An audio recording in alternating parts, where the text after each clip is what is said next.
Hello, hello.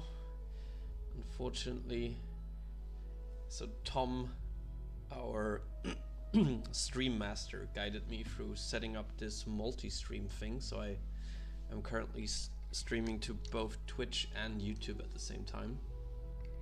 But for some reason I cannot see the chat in the OBS screen thingy, so I have to manually check on Twitch and YouTube. So bear with me if I miss your questions or if there is a delay in me seeing your questions, but I'll try my best. Okay. All right. So today, my goal is to finish, if we can, Echo Cave. I streamed this actually, a development on Echo Cave a few weeks back, and I think I was pretty much done at this point with the first cell of 3. And in the meantime, I took a break. I did some other stuff. I worked on some alien ruins and a cave for the Fighters Guild. But I then found the time and motivation to continue working on Echo Cave, which is now pretty much done. So all 3 cells are pretty much complete, but there's bound to be a lot of holes, you know, still some areas that definitely need some clutter. Also a lot of areas that still need some additional enemies. Although I do have to preface this. So once a dungeon is pretty much done, you know, like the layout is done, the clutter is all put in there, then it's getting nav meshed. And after it's nav meshed, I still very often go through them and change the enemy layout and some other small stuff, because only once the nav mesh is in can you really tell if the enemy layout is actually fun and feels good. Because before nav mesh, you know, enemies can't really attack you anyway, so it's hard to to see whether you did everything correctly. Okay. Also, by the way, in the meantime, it's also something that we will see a bit later. I have also pretty much finalized the Mannimarco boss fight. So for anyone who was there a few weeks back when I streamed some development on Echo Cave, I had only finished the first stage, because Mannimarco's boss fight is actually not the only one, but one of the only ones that has multiple stages. Basically, this is the first arena that you fight him in, the smaller one. It's very a tight space. There's even a magical barrier that appears once you start fighting him, so you're only really supposed to fight him in here. But once you bring him down to a certain amount of health, he actually teleports away, and you have to pursue him into the second arena, which I can show you in a few moments. All right, let's actually, you know, I said we'll see it later, but before I start working on something, I always like to present what it currently looks like and what we're working on. So let me do that.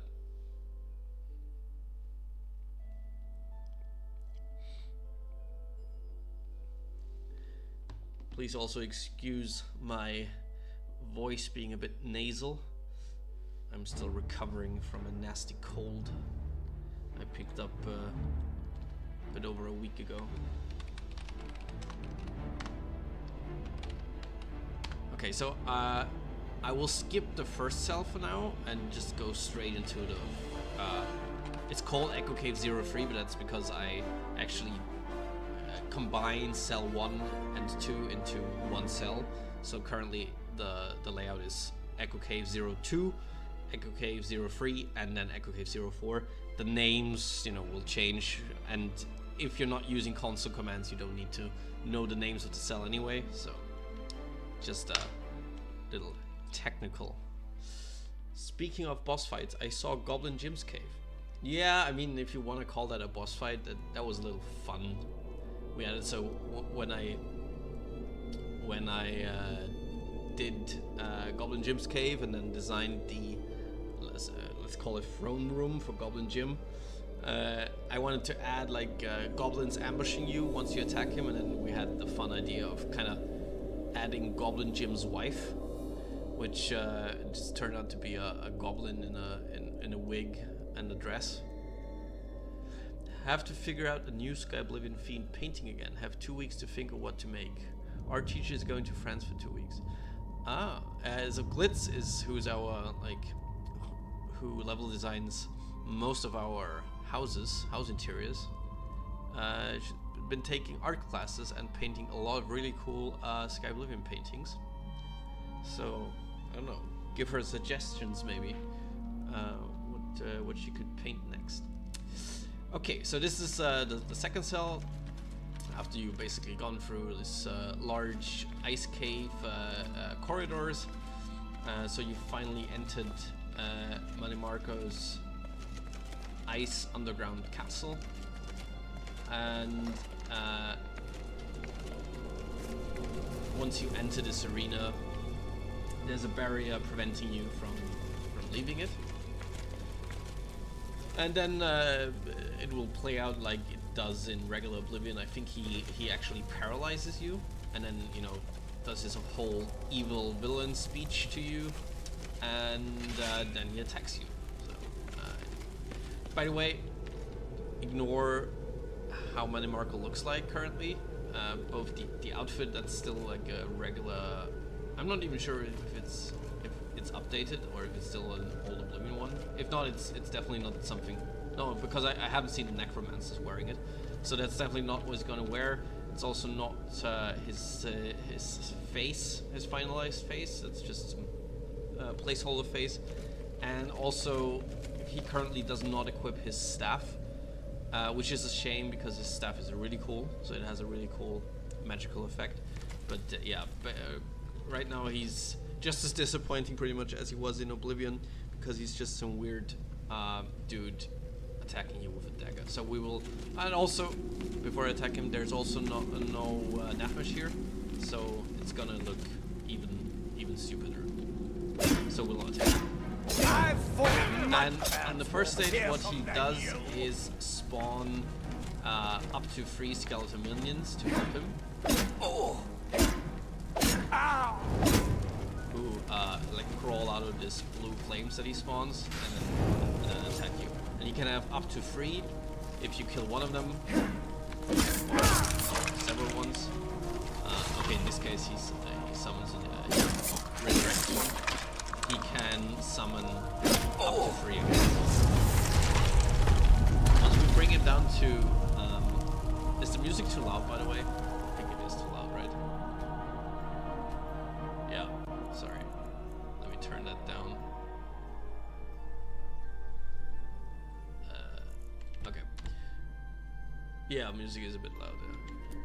Also, I should probably, while we're playing, stop the music on Spotify. Okay.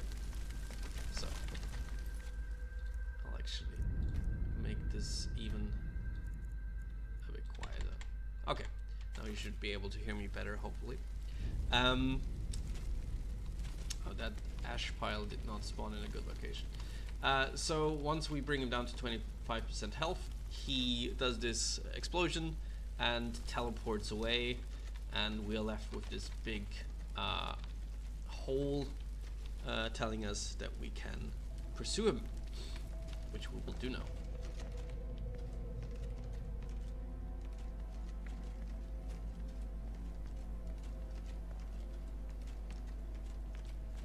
And we get a good view at Mannimarco's big castle, which was very fun to to create and level design.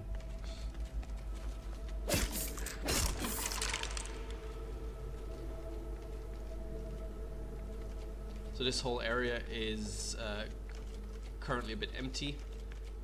This is something we will do in the stream now. You know, fill it with some enemies. Like at this point, you should be confronted by several undead enemies, zombies, skeletons, whatnot. Currently,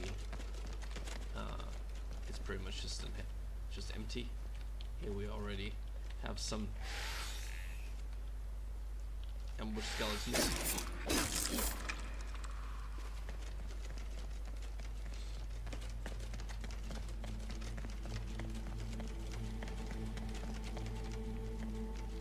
And then we enter the final cell, which is the courtyard. And here, the second stage of the boss fight will begin. Ignore the skeletons standing here.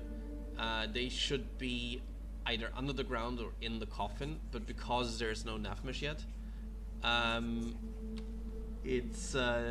they're already they're not under the ground anymore. So that's just something that to do with the Navmesh not being there yet. All right.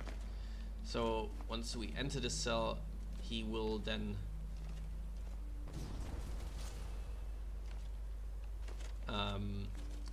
cast a spell, and the skeletons, if the Navmesh were working, would come out of the ground or exit the coffin, but currently they cannot really do that. So then we will fight him again. Again, in the final game, this should be a lot cooler because he's not just a random dude with a dagger, he's actually using his pretty powerful staff, while the skeletons, you know, shoot at you, attack you, whatnot. So it should be a pretty challenging boss fight. And again, there's a stage to this when you bring him down to 50% of his health. Again, he teleports away, he creates this magical barrier which he cannot enter, and he summons to his aid this massive bone colossus, which you then have to fight. To make it not as super hard, while you're fighting the bone colossus, Mannimarco stays within his barrier. You cannot attack him, but also you're safe from him. So it shouldn't be too hard or too chaotic, where you have to fight both the skeletons, Mannimarco, and the bone colossus. So just the bone colossus. So this is a bit boring currently because no Navmesh and he can attack us and whatnot. Let me just quickly bring down his health.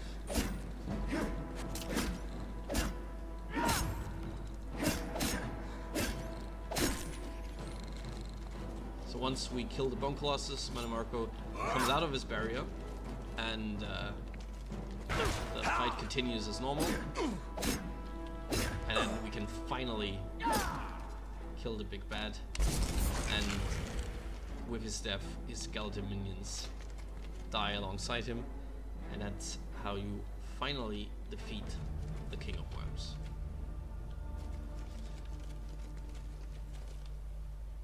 Skeletons not spawn per. I have thought about it, but I'm not sure if it's then not too chaotic. That's something that I will test once the Navmesh is in, and then we'll then see, you know, if maybe it can take more enemies spawning, and then I would do it very similar to the first stage where he periodically, you know, spawns those skeletons to help him. Is the Bone Colossus a new enemy type that other necromancers and the player can summon? So far, I don't think so. So we have it in the build now because the Bone Colossus is a mod by Michael, I think, who has open perms and has allowed us to, you know, use his creatures if we want to. At least most of them, I think so. But so far it isn't in the game as like a summonable, for the player, a summonable creature or anything. But that might change, or you know, we could still add that in either a mod or an update or something. Mannimarco's throne. Can actually then. So I don't know if I'll keep it as a pull chain like this, or probably that's still something I have to set in the script, that once Mannimarco dies, this portcullis will actually open.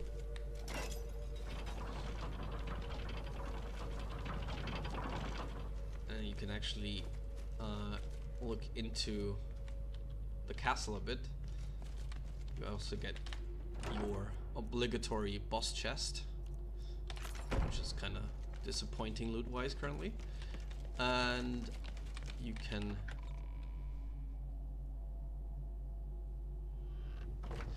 is the pose you used with Jeremy still on that throne, or was that for fun? No, that actually wasn't for fun. I'm just not sure if Mannimarco will use it, because you know, he does the summoning spell and everything, but I actually, because just for reference, I in our dev server I posted a picture of our size reference NPC, which is the naked Jeremy posing on the throne, and it was the arrogant Jarl pose, you know, from Skyrim, which felt very fitting. Oh, I haven't added a pull chain here, so this obviously should open once you're on this side. And here you return to the first cell, and should be pretty close. This also shouldn't be. Oh, this is just there because we haven't done, you know, the first cell. That looks a bit weird.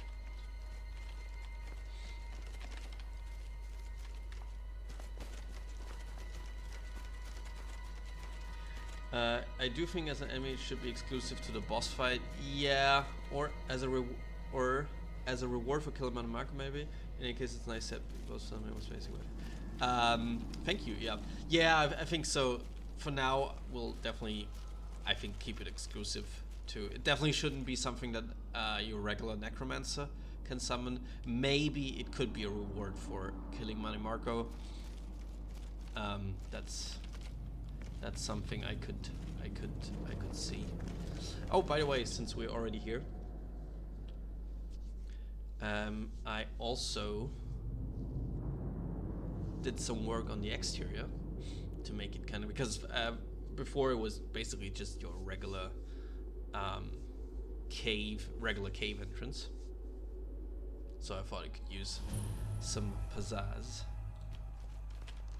So now the entrance has this cool little skull, you know, structure.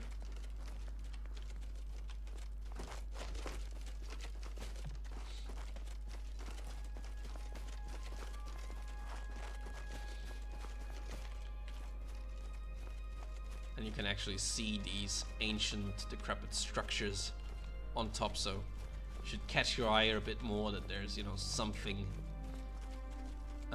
massive lurking in that cave.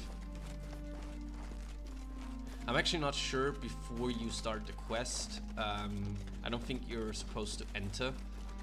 I think normally in Oblivion it was probably just locked. Since it's now an auto load door, you can't lock that. So probably, I still have to check what it was like in Oblivion. But if it's supposed to be locked before the quest, I'll probably just add a barrier which you cannot break until the quest starts, and then the barrier gets disabled. Okay. So as you see, most of it is done. But yeah, there's still a bunch of stuff left to do. I actually want to start with the fourth cell and adding a bit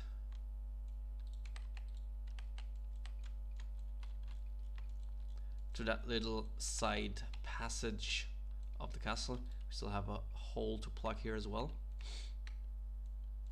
and up there, so that should be fixed. Oh, let me actually get the music back.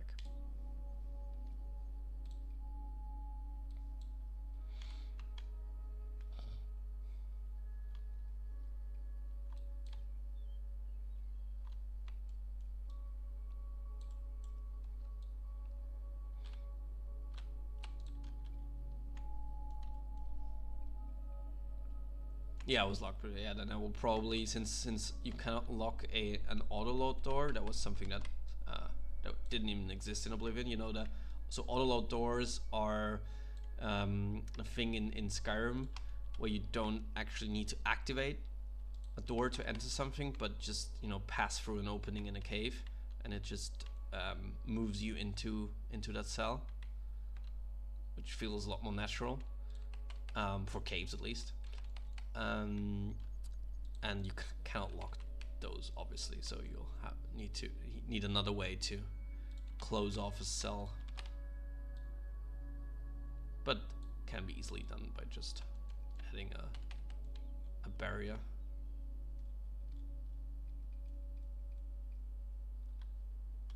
It's not a regular door.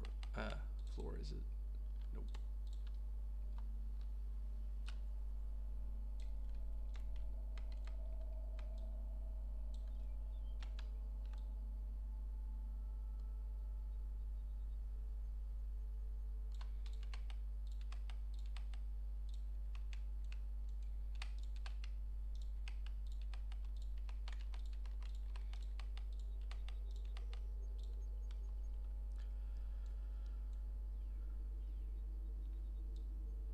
I could add a castle door, but I don't want to make the cave too obvious. You know, it's still supposed to be kind of a hidden, at least from the outside. So I feel like a magical barrier is pretty fitting.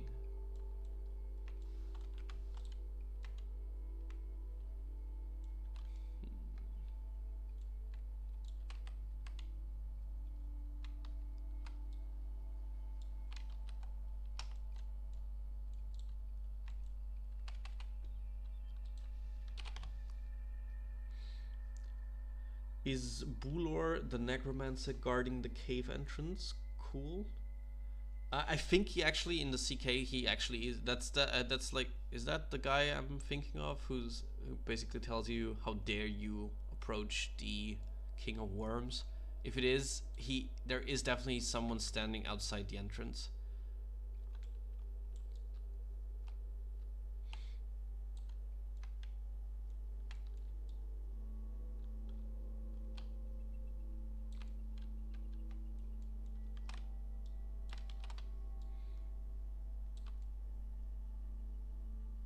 Oh, in Oblivion there's an NPC dialogue with a guy outside the cave to give you a key. I did not know that.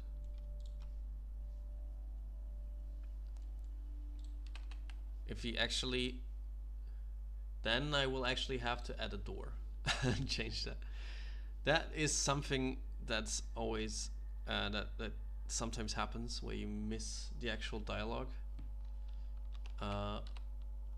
Bulor, what's his name? Oblivion.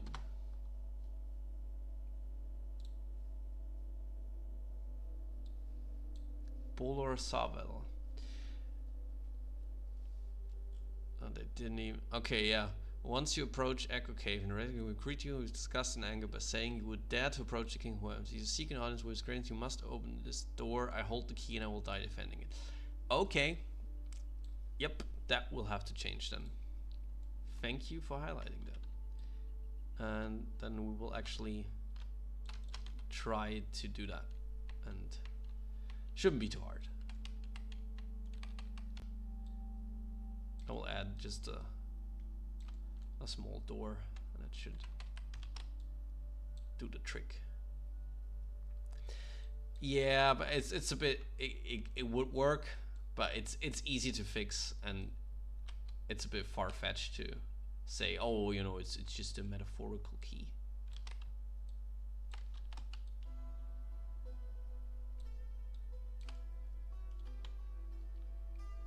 I don't mind changing it.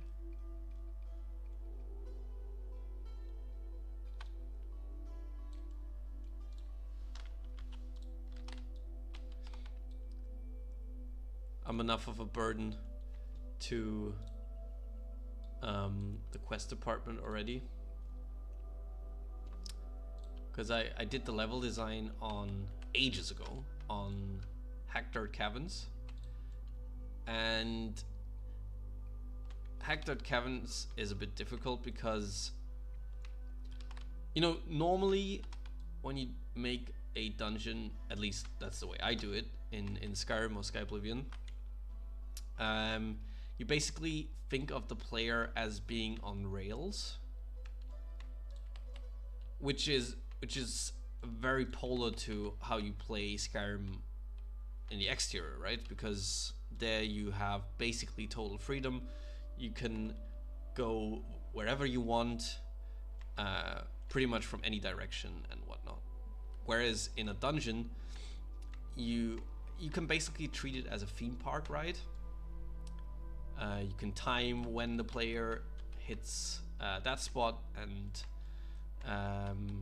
you'll have all those scripted events, blah blah blah.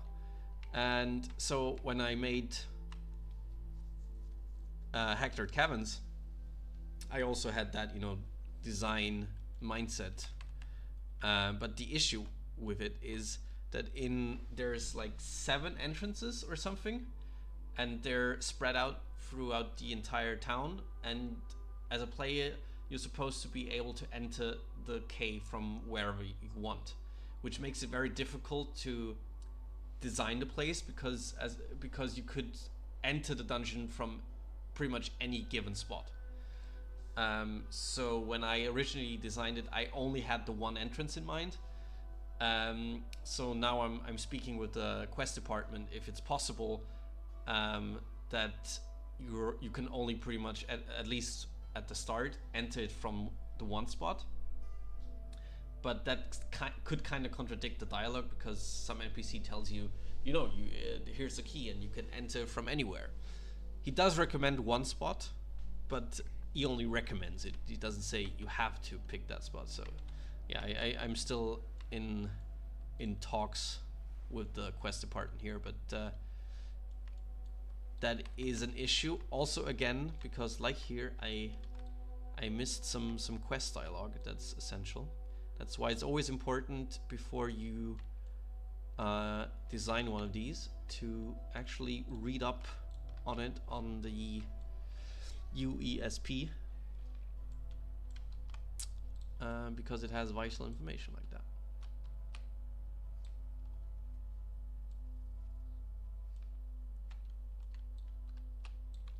Yeah, it's unfortunately not something, so I can do small changes obviously in the level design, but yeah, I don't really want to, at this point I don't want to drastically change it.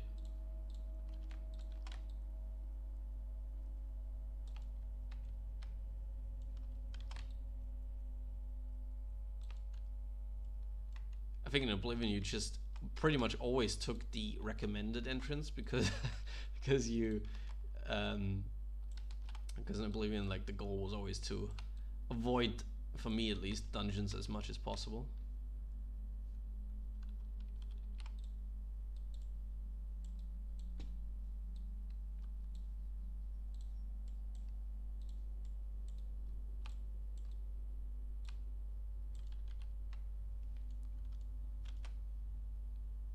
Yeah, that's right. She was right next to the recommended entrance, so you could pretty much skip the entire dungeon. Which obviously that's also something, you know, I wanted to avoid. If you're making a cool dungeon, you don't wanna want the player to miss all the cool stuff you're doing. So putting the entrance basically at the goal kind of defeats the purpose.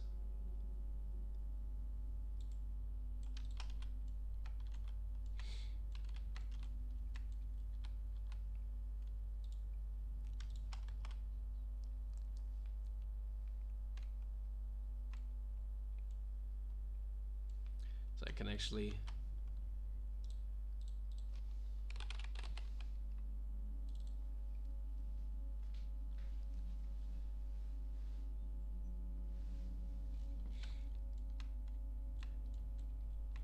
By the way, Hector Caverns is like very unique because these kind of rocks, these ones, that's an asset pack we bought, and it's only used in Hector Caverns, so it's a very unique location. So this is the intended entrance. Currently, I think it leads to Moslin's dry goods, but I need to change that because the recommended entrance is Moslin's inn, not dry goods. Very confusing. So I need to change that. And then I basically group the other entrances, I think. Sorry, it's very hard to navigate this because it's, this is the way it's built. Sorry, this is gonna look horrible on stream. There are the entrances. Okay, yeah, so these are 3 entrances. No idea where they lead. Natch Pinder's house. Nope. Hector. Oh, that's the one that leads to the exterior. So I think behind the chapel or something. That's Moslin's Inn. So I need to actually swap that one with the Moslin dry goods. I tried to actually kind of make it sense with the layout on the exterior, but that will probably have to go, and it probably won't make sense with the exterior. And these are the remaining exits. That's again, okay, there's another exit to the exterior actually of Hector.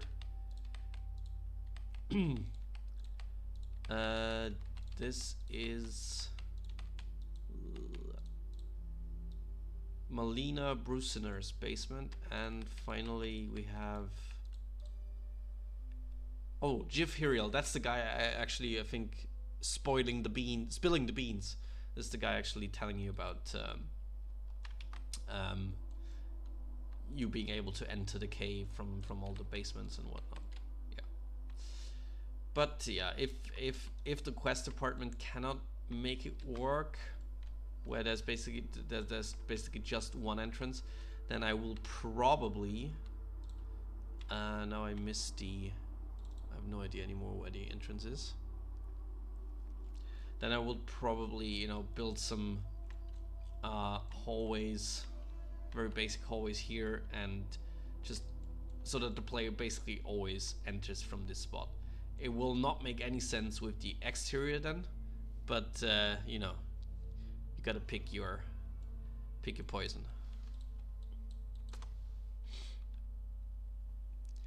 Okay, now that we talked about this key thing, damn, this actually means that I will have to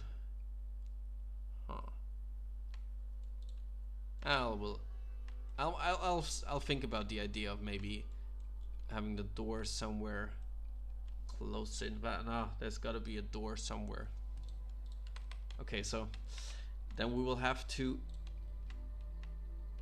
remove this light entrance here, because I will actually make it a door. It's a shame, but has to be done, I guess. Can look cool as well. Okay, I think I will add, what load doors do we have? This is gonna be too big, I think, so I wanted to actually, this could work. This could work. We push it inside and then add a cool archway on top of it.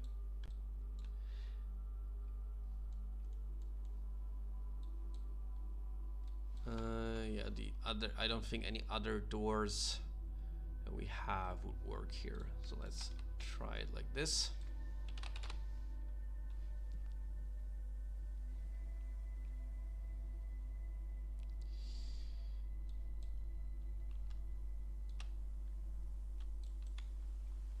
Okay.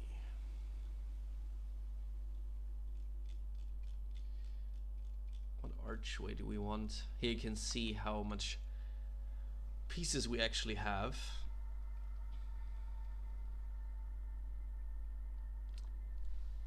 I mean, oh, you know what we actually can do?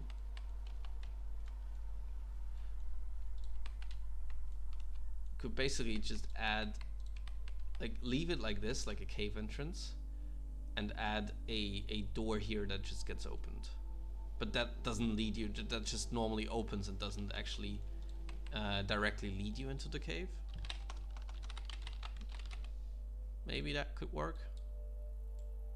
Let's try it. So basically we have the entrance here.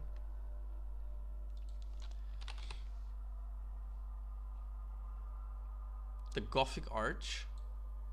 What's the Gothic arch? Oh, that one. Yeah. I wanted to add that one. Yeah, that's true. It won't fit the door directly, but I'll put it on top. You should see now. In a second. Let me just find what door I wanna. I always get lost with these assets. There's just so much of them. Okay, probably that one.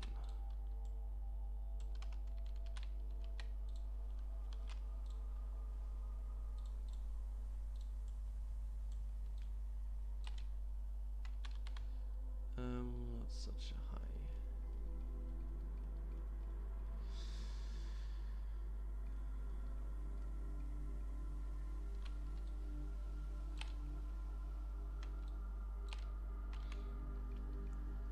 I think a ruined one would actually look better. Let's try with this first.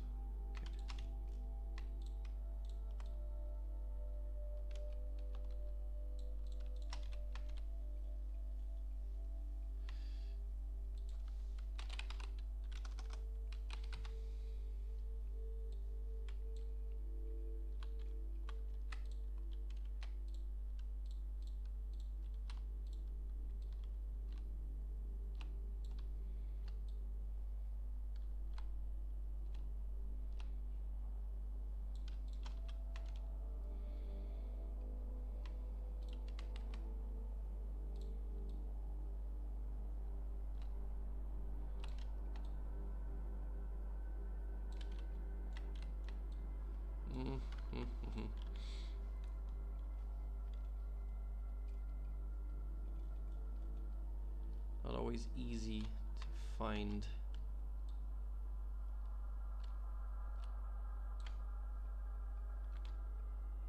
the right asset.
Nah, I think we'll probably have to actually, because I don't think it looks good unless it's really pushed inside, and then we'll have to actually change the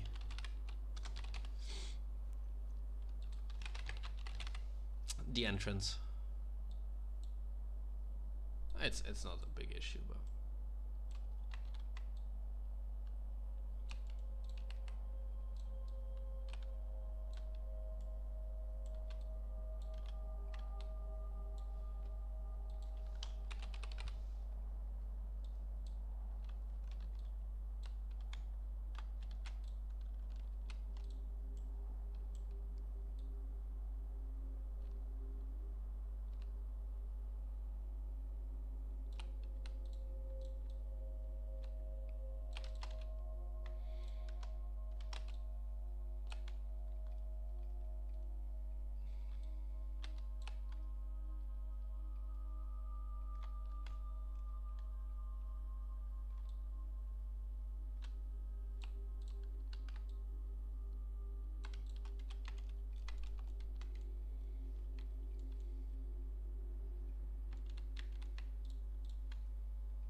should now.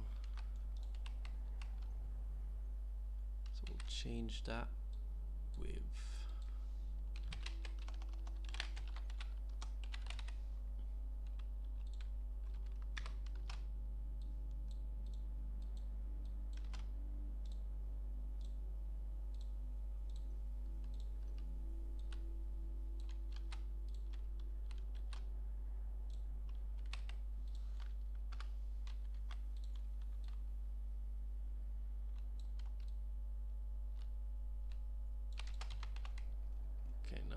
the door from the exit.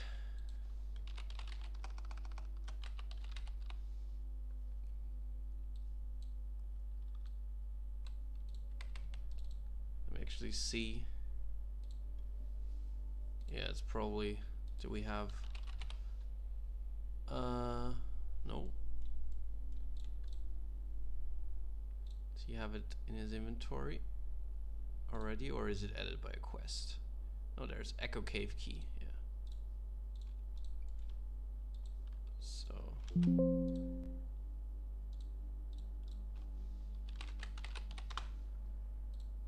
there.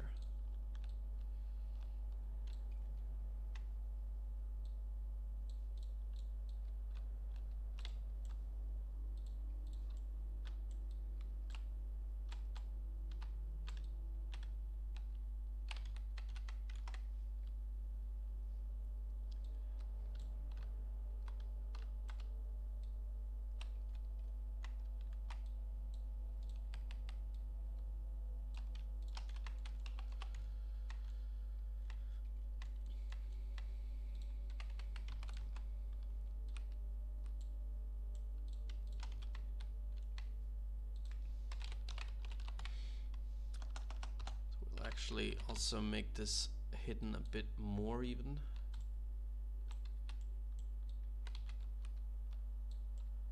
Like rocks coming over this.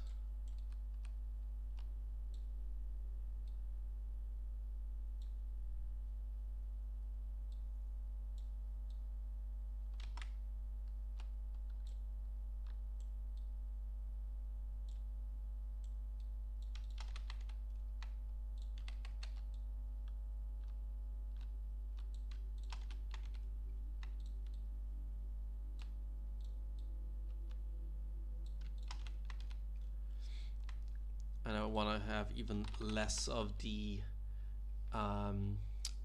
brimstone, or like the red brick stone showing, because I feel like it doesn't fit as well.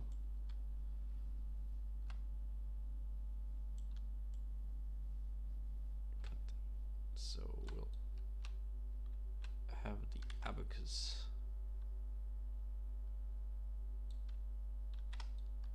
in front.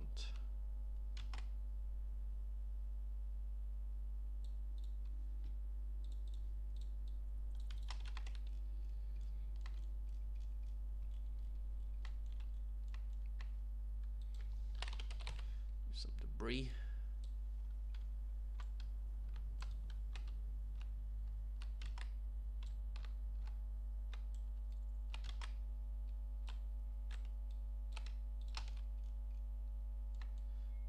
And let's add an FG.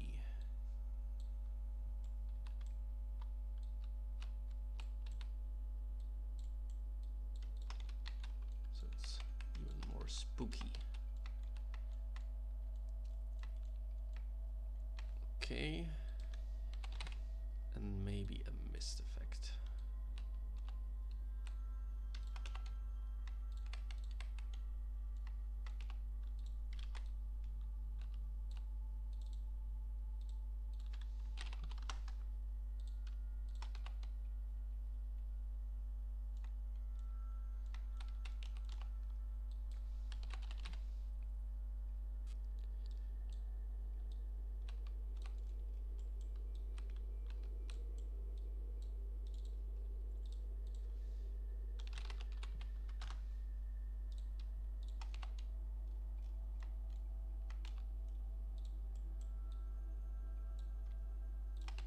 Okay.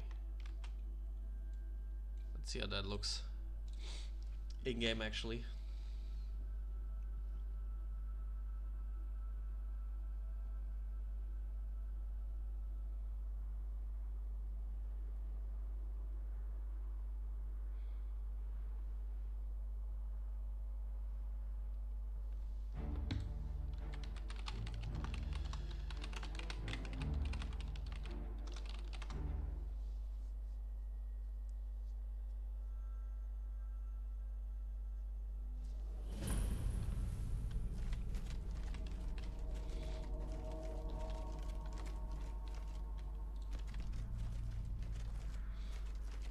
Yeah, I feel like that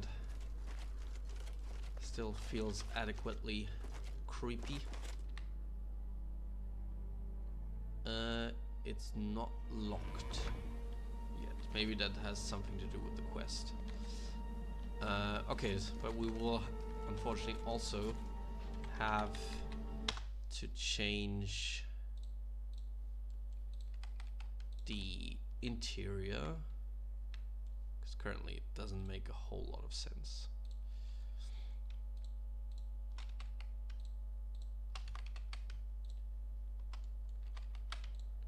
But that's easily done.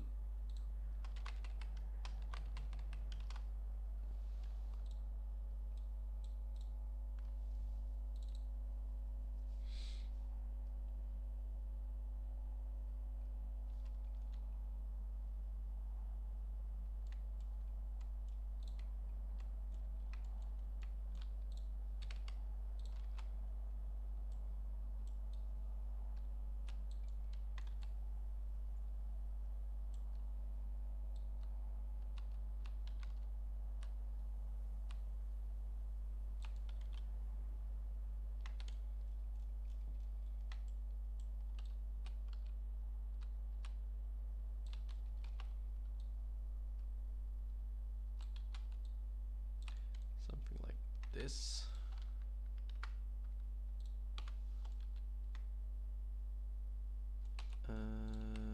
Okay, we'll unfortunately have to get rid of this light because it doesn't make any sense anymore. That's okay.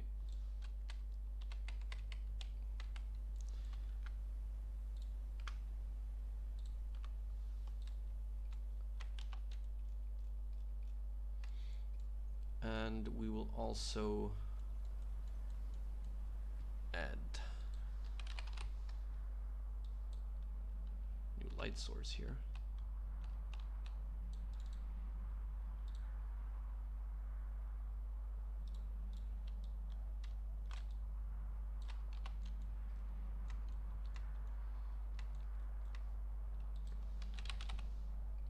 Some stairs. No, not the plinth.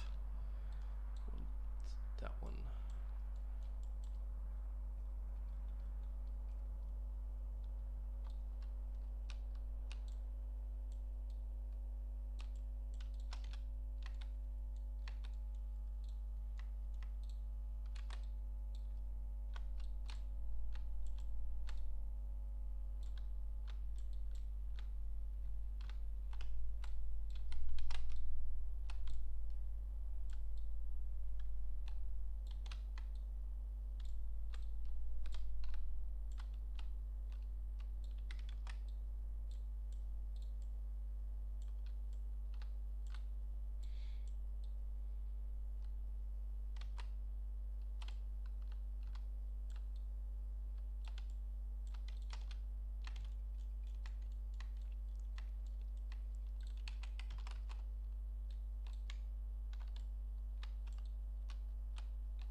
It's impressive how well you can completely change the sign without looking out of place. Thank you, that's very nice of you. Yeah, it's just something that kind of becomes second nature. You're still always like questioning yourself. Like at the moment of me doing it, it's like, is this gonna look right? But then you just, sometimes you gotta commit or have enough faith in that you know what you're doing. Because at first, often it, when you start something, it doesn't look right. But you just gotta keep on adding stuff to it and try to finalize that vision. I find it similar to drawing. So I used to do it a lot more. I should really pick it up again more, but I used to draw as a hobby, so very far removed from professional level or something. So we actually have 2D artists in our team, like I don't know, Hinomoto, Fury, Geese, who are really talented and professionals. So not anywhere on that level. But with drawing, I also learned that when you start out drawing, every time after I kind of like finished a sketch, I was really afraid of adding anything more, because you're always afraid of the more time you put into something, the more chance you also have to ruin it. But once you overcome that step, you realize that adding more and more time and work into it very often just makes it so much better. And now when I look at like old drawings where I didn't have the courage to actually start properly shading them or adding color or whatnot, they feel so empty and bland compared to more finalized ones. And with level design also, it's like you gotta give it a chance. You shouldn't stop something just because after you put in like the 10 minutes of work, it doesn't look quite right. You should still continue working on it. Hope my ramblings make any semblance of sense. After Echo Cave, what's next? Good question. I still have to finish QA on Arkwit's Tower, which is not easy, because that thing is confusing to say the least. And after that, so there's not a whole lot left to do. Probably the biggest task, which I should tackle sooner than later, is the Old Way from the Thieves Guild.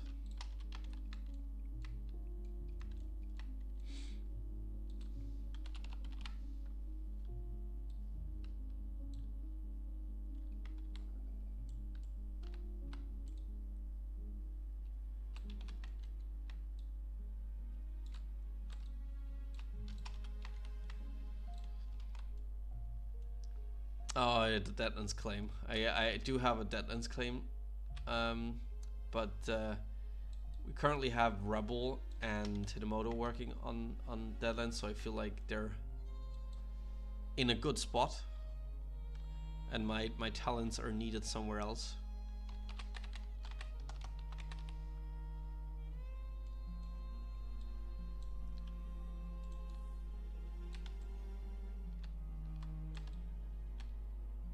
This will look good.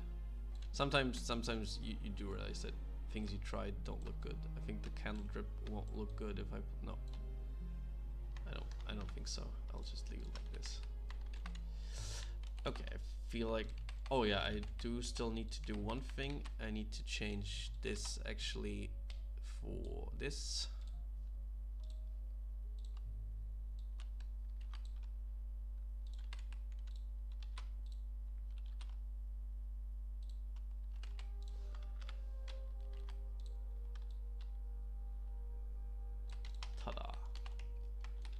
And with that, we should have our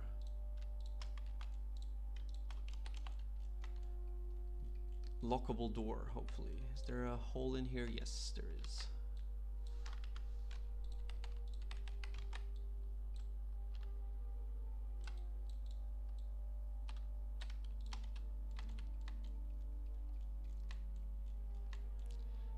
I think this could use some icicles as well. Thank you, Goopy.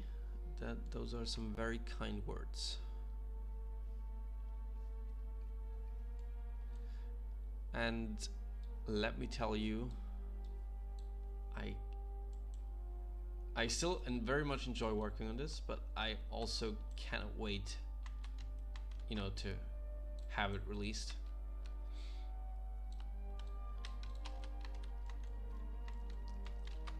Doesn't mean the you know the work will stop.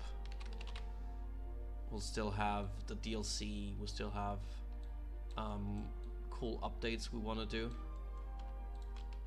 But yeah, it'll be a load off our shoulders when we finally release that initial base game. Okay.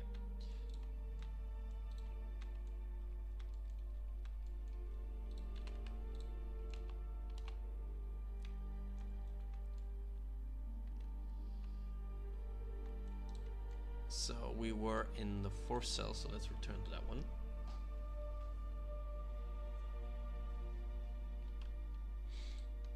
How much more work do you think you need on your Deadlands Realm glitz?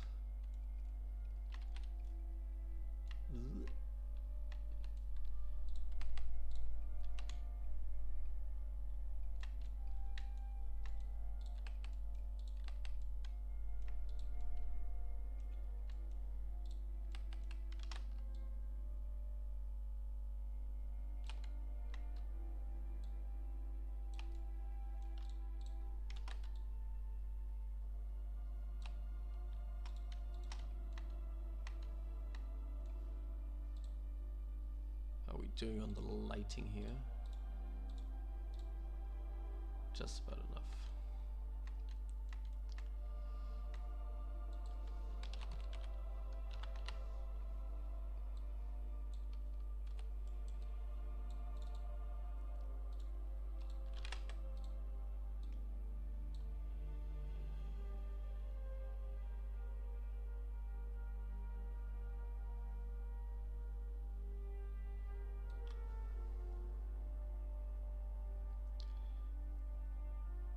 Really need to do something about our level lists, because there's still a hot mess and I'm never sure what to pick actually here, because they don't make a whole lot of sense. What else could we put in here? I don't know, some coins.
Yeah, it's a lot. It's so the level lists you see on that dummy potion, those are actually from Oblivion still, because Skyrim and Oblivion use very different kinds of level lists. Oh, that's Lord of the Rings music. I mean, very much not opposed to it.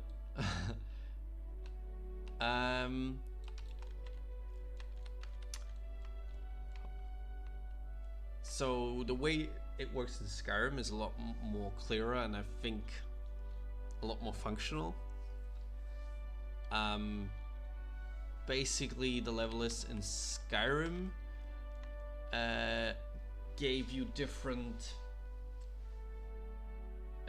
at least for enemies, I can tell you. I'm not so sure about items, but level list in Skyrim basically, depending on, it's more complicated than that, but basically depending on the level of the level zone you're in, and on your level, and on the difficulty level you set on an enemy. So basically you have, so this is an enemy that's pulling from a level list, right? So you can always choose if it's easy, medium, hard, very hard, or none. And based on that, it will choose the difficulty. It will randomly choose what difficulty the enemy will be, and that gives you different types of skeletons, you know, like Draugr. There's the normal Draugr, there's the Draugr White, there's the Draugr, I don't know, Super Overlord, stuff like that. Oblivion didn't even have that. The level lists for Oblivion were basically just a chance of them appearing at all. So when you have these level lists, so all 50 or all 75, that doesn't mean how good the potion will be. Just 50, I think, is a 50% chance of the potion spawning. 75 is a 75% chance of it spawning. Like here, 10%, 50%, 100%. It's horrible. And unfortunately, I don't think we have converted those yet, really, to the way they work in Skyrim. We have done that for pretty much all the enemy level lists. That is very good.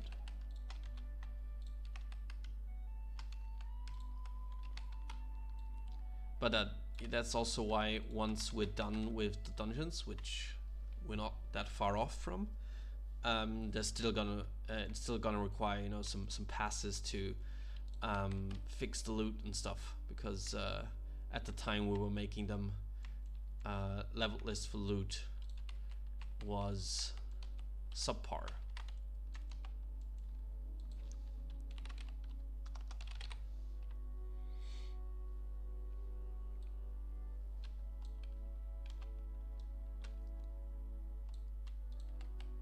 Hearing this music reminds me of the fact that so probably not in the minority among the group of people watching this, but the Lord of the Rings movies are probably, you know, my favorite movies of all time. I watched the first one in the cinema when I was 8 years old. I probably didn't understand the story fully at the time. It was just the most magical cinema experience I ever had and will ever have. So the movies really hold a special place in my heart, and that's why I try to avoid watching them too many times. I know there's people, you know, watching the movies like every year. I try to really space it out and have like years of not watching them, because I don't want them to become like a meme for me, where I just, you know every dialogue line by heart. So I always try to make it a special event where when I watch it, it's maybe in a cinema when they re-show it or something. Or one time I did that thing where they have a whole orchestra playing the score, and in the background you have a cinema screen showing the movie, but without the score. So it's obviously it's not the original orchestra doing it. It's not Howard Shore actually standing there, but it's a professional. In my case, I think it was from the University of Prague or something. Really cool experience. If they offer that somewhere in near you, you should definitely take that chance. And they're doing it next year again. So I live in Vienna, and they're doing it next year again. I already bought tickets, so that's gonna be really cool.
What's always good is chains. Chains always look good.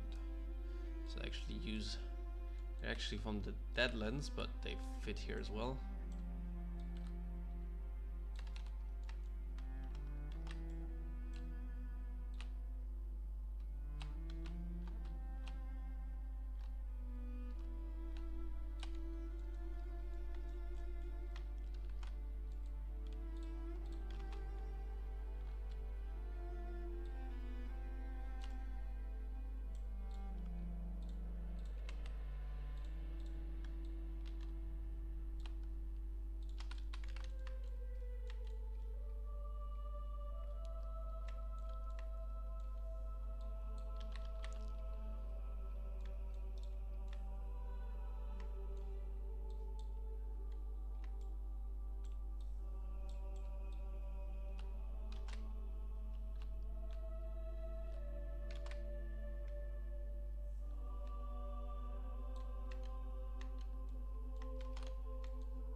True.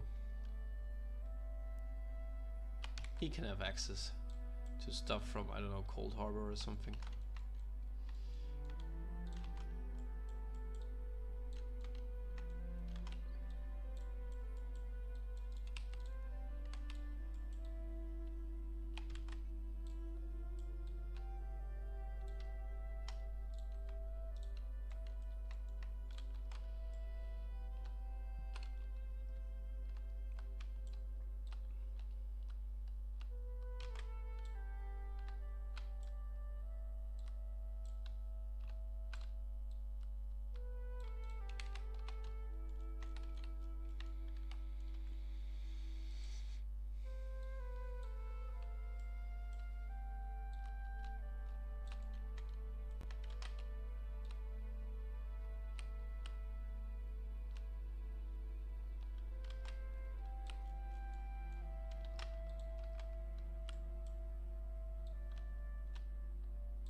Yeah, we definitely tried that. You know, I mean, it's also fitting with the area it's in. In the I always forget if it's Valles or Gerald Mountains, but definitely somewhere snowy. So the whole ice vibe and Cold Harbor vibe is definitely very much intended. Small nod also to his ESO backstory. Whether you believe that it's the actual Mannimarco. I know there's a lot of people who subscribe to the idea that it's not the actual Mannimarco you're fighting. Although I don't know if that has, you know, if that's not more because of the fact that he's such a disappointment in the original Oblivion.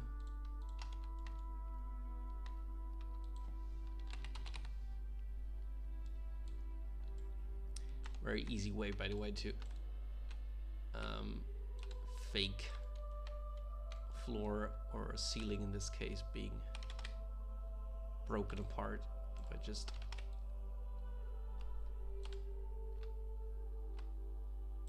placing these ruined versions a bit on top.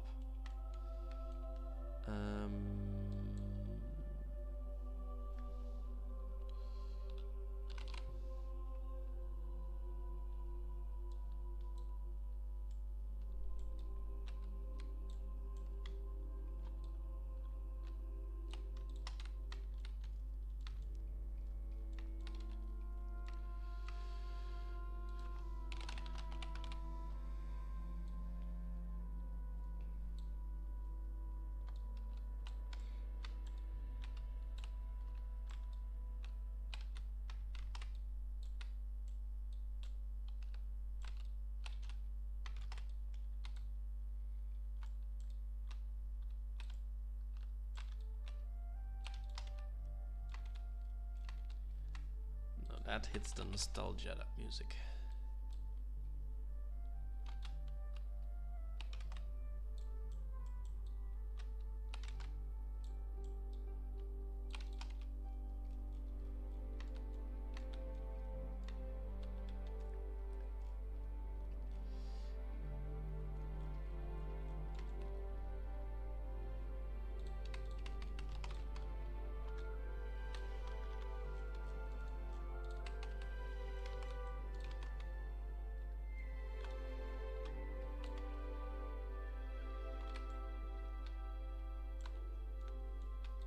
Oh yeah, I hope so too. The whole fight hopefully will be a huge surprise, you know.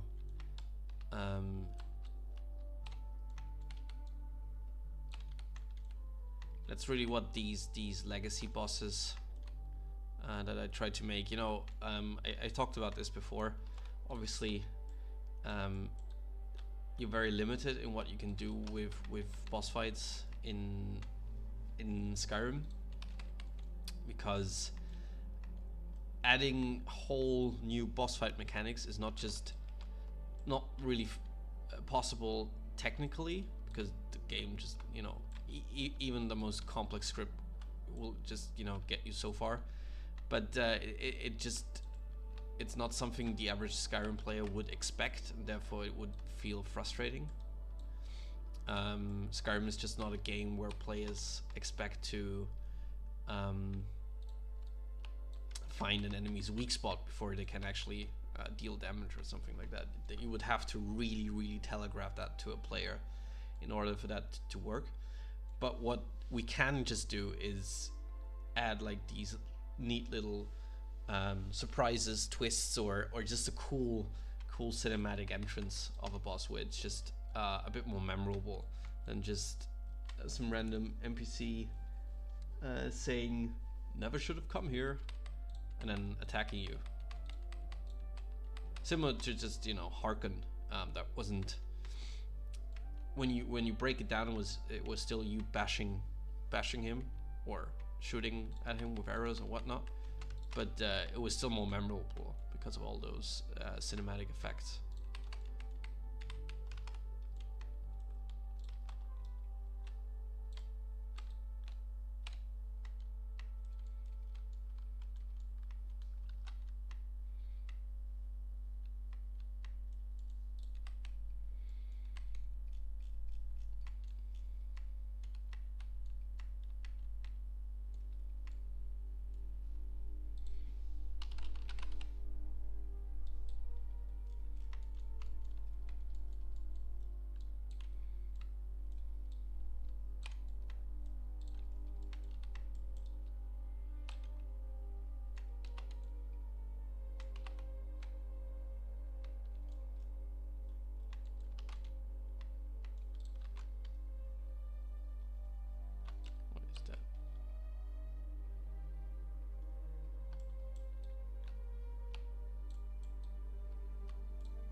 Virtue is also good because fight is fairly lackluster. In fact, you can just full through dynamic insta-game, but the spectre variant makes him more memorable. That is true. Yeah, that's actually a good example, and also it's still not finalized, and I still have to. Still depends on, because Hinomoto is gonna do the level design of the palace of Mankar Camoran.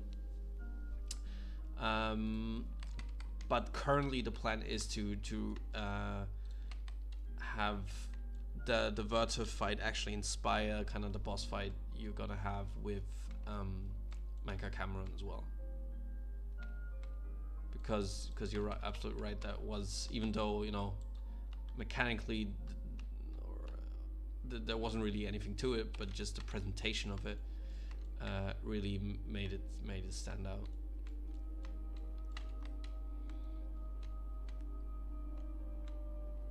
What did I? No, that's fine. I think. Anything else?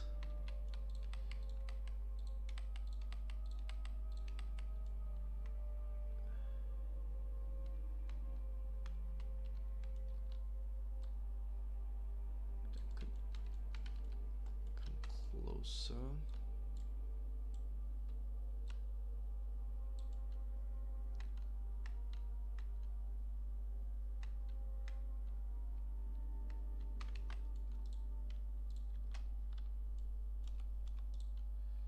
Okay.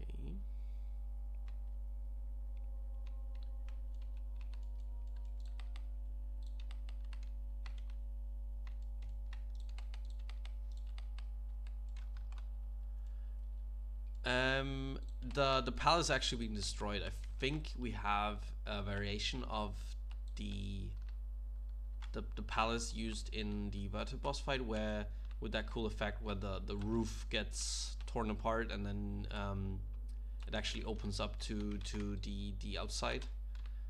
But that's still work in progress, because that was the idea, but Hinomoto actually has to do the level design. I will work in tandem with him also to finalize the boss fight, because that's really the more or less the last boss fight after I've done Mannimarco. There's still some others that need some finishing touches and some smaller ones, but that's about it for the big ones. And Mankar Camoran, yeah, is on that list still.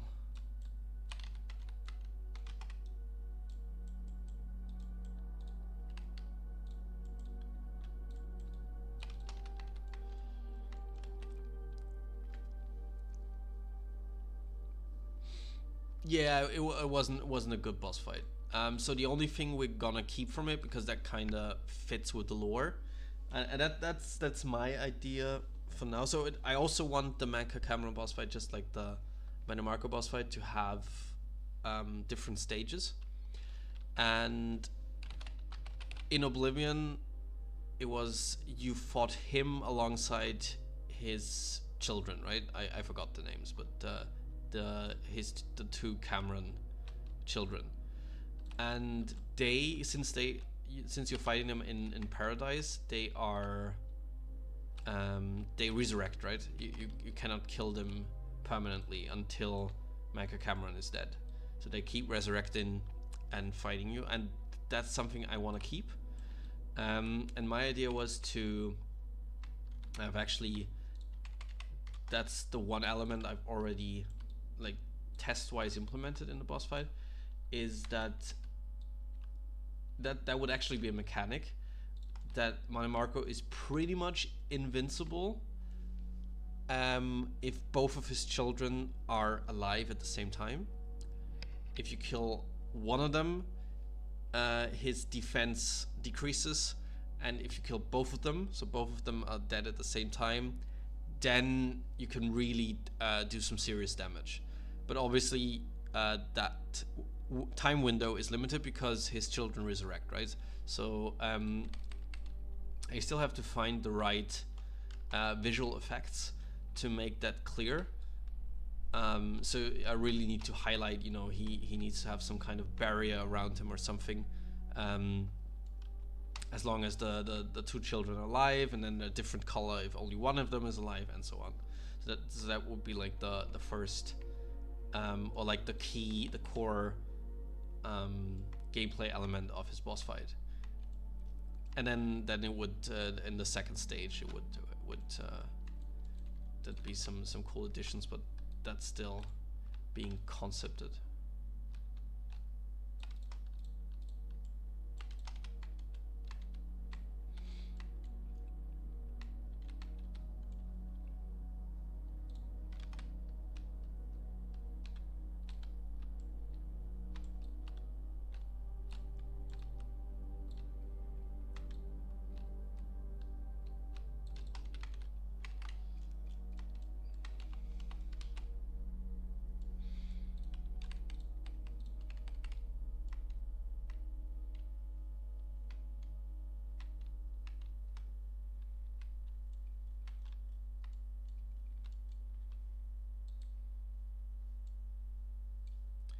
I don't know why, but I want to have like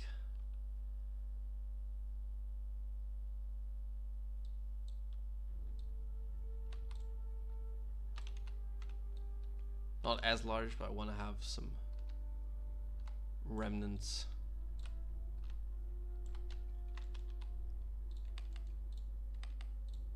No, maybe a creature that Mannimarco used to resurrect or something.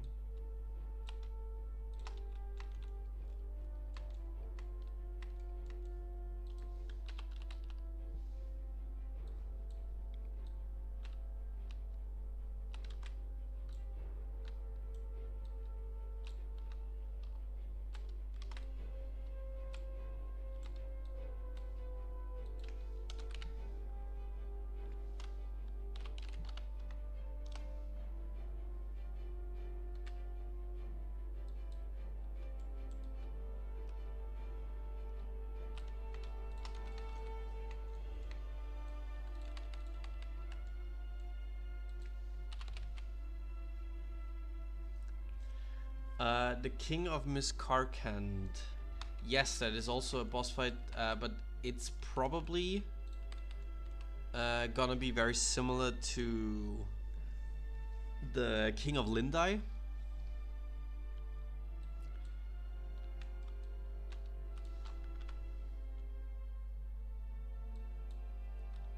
Nope, that's not it. What was that thing? Don't remember. So the King of Lindai, I can show you.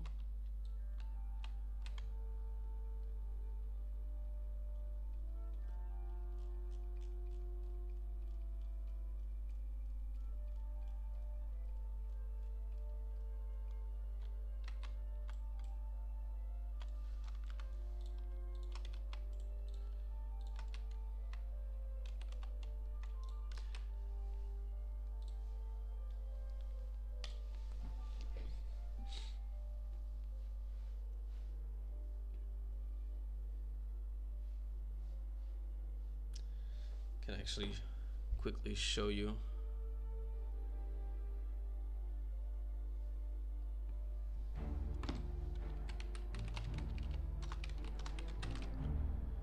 I think it's the second cell.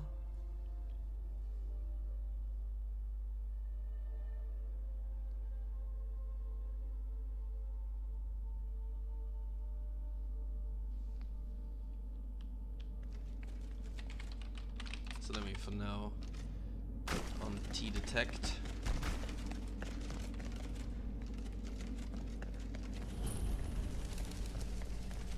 And I will skip Hinamoto's very cool level design and just run straight.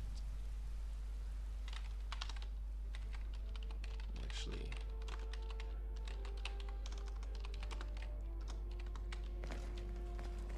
zoom there.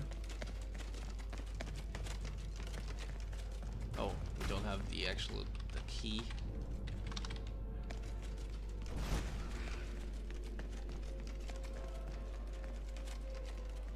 It's a very cool dungeon, and I'm sorry for skipping like this.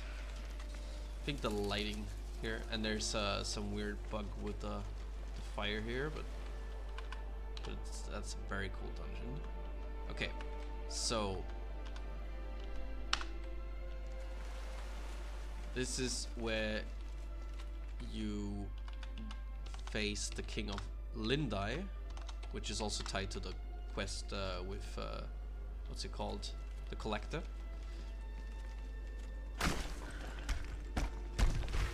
So it's not supposed to. Oh yeah, it's still not. So currently it's just a random lich, and it's the weakest one currently.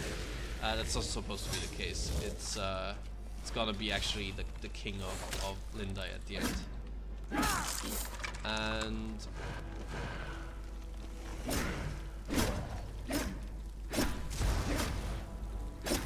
let me just whittle down his health. Jesus. Let me actually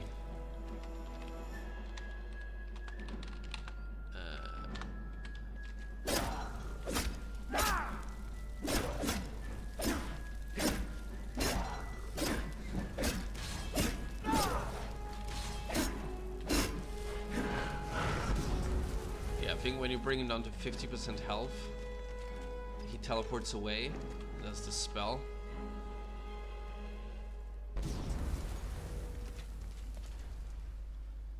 And you have to fight some whites that he summons. And that's basically what I want to do for the King of Miskarkan in a very similar manner. Yeah, then he teleports back. We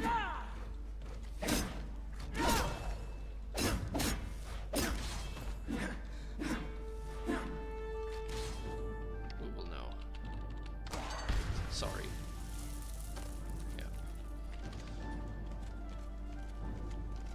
So that's a more simple kind of boss fight where there's still a little twist to them. I still need to disable that effect here, where he teleports away and summons minions, but you know, nothing too crazy, like with the Mannimarco boss fight.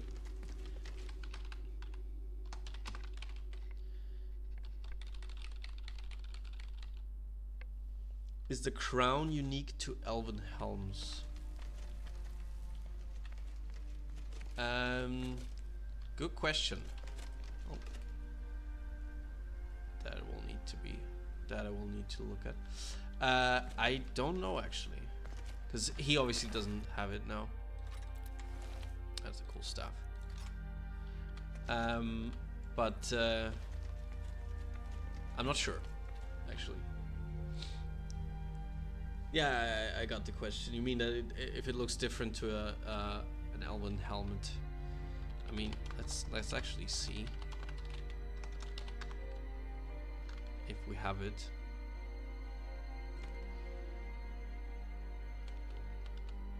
There's different add item 0B 000B.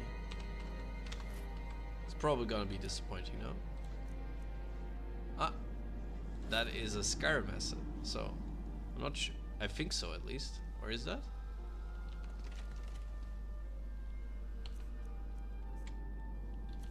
Elite Crown of Riel. No, it's not a Skyrim asset. I think so. That should be something new, right?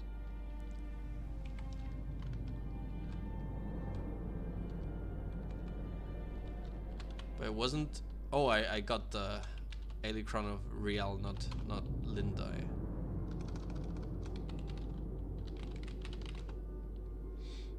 And 0F 0A 55FA.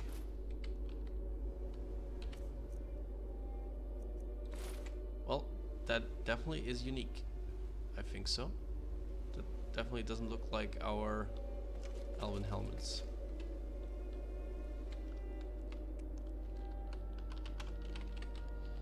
F0BE5DE.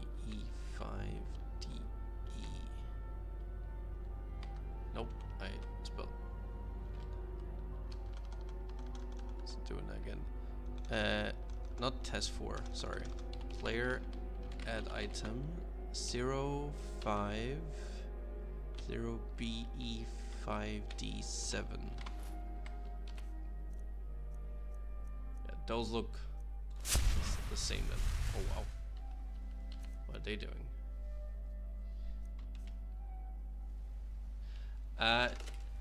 Seems so. I mean, I know that there is a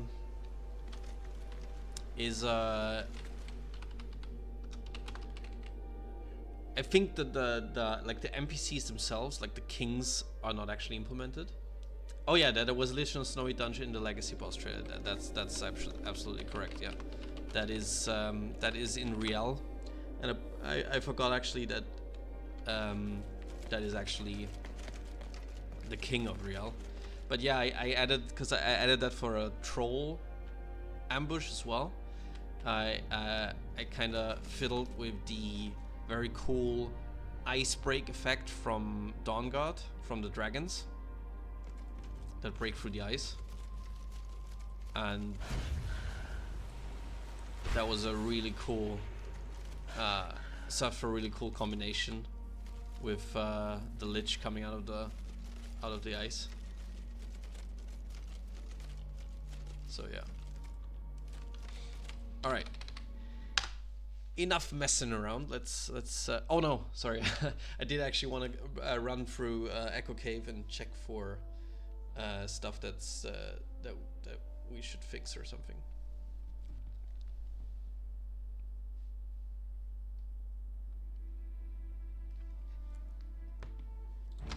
Yes, work. Keeps my hands busy.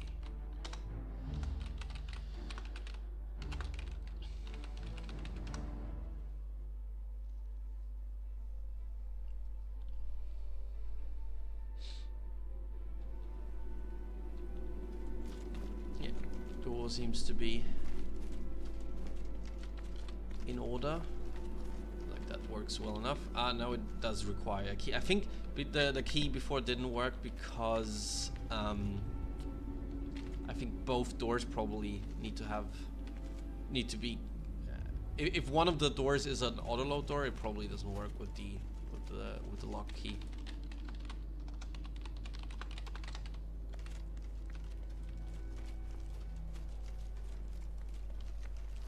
So scream if you see any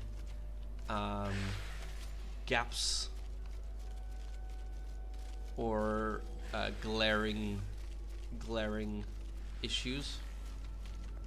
Sorry for looking around like an idiot, but I'm trying to see if there are any holes that I need to plug. This is a riddle, by the way. I also include. I don't think I've shown that before. There's still an issue I need to fix, but basically there's gonna be a note here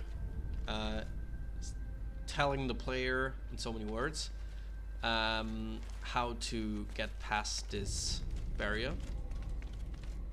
And because I want to allow, you know, different variations of role-playing, there's gonna be a couple of solutions to this. So one, like the intended way is to actually, you know, really get into necromancy and use a filled black soul gem. So you're gonna have an empty black soul gem here. I think it's empty, yeah. So you're gonna have to fill it with some soul, and if you then drop it in the brazier, which only accepts a filled black soul gem, you know, the door opens for you. If you don't want to do that, and if you say, okay, no, you know, I'm not a necromancer, don't want to commit necromancy, you can either do a dispel spell, which is a tongue twister, or a turn undead spell, and that will also break the barrier. I think we have. I put one here.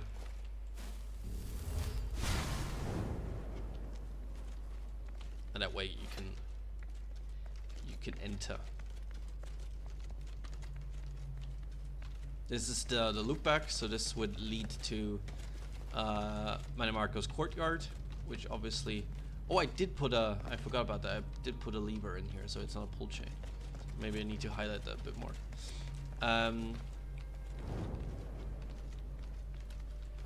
This gate is opened up for you automatically, but there's also should also be a pull chain. Yes. It opens automatically because once the Napish is in, I want to have like a cool little scene. Oh, see, there's our first issue we need to fix.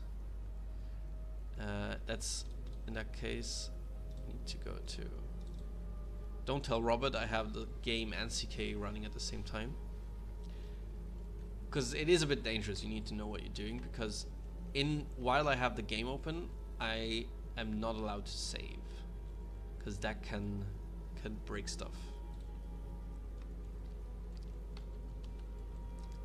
I feel like this should summon Robert. Robert should join the chat now. If you tell him that I have the game and the CK running at the same time, I think he can sense that.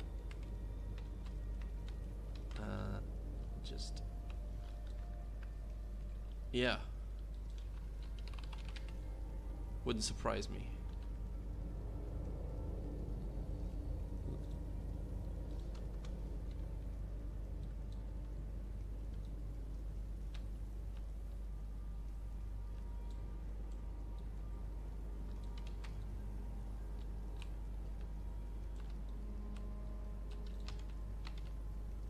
And fixed.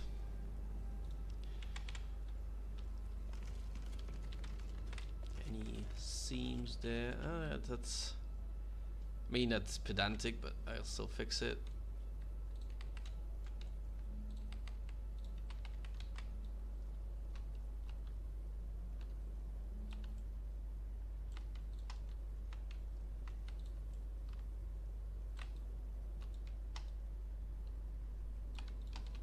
And fixed.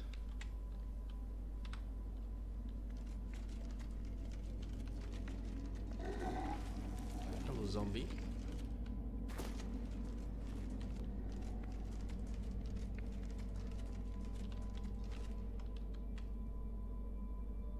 That's fine. You don't want to be too pedantic, because there's gonna be... If you look too hard, you're always gonna find something that you could nag about.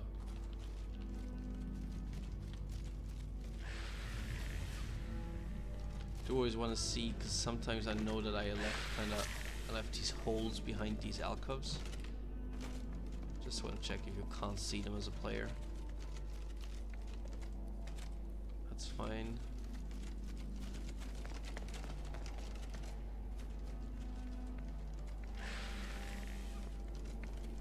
Oh, and another thing which we should add is, so I want the player to actually die if he jumps down there, like immediately. So no matter how much health he has, so we will add a kill box.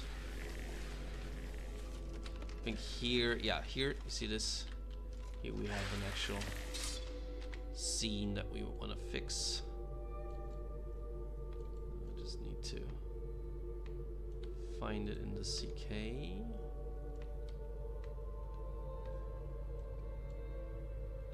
Is it?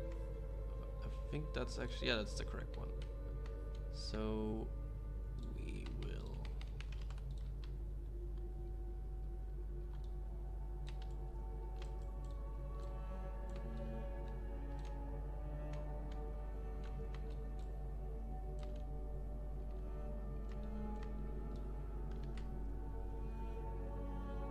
me jumping. I think jumping here would actually send me into the void, which means I would spawn at the beginning again, which I also want to avoid. So probably we're gonna add you see this?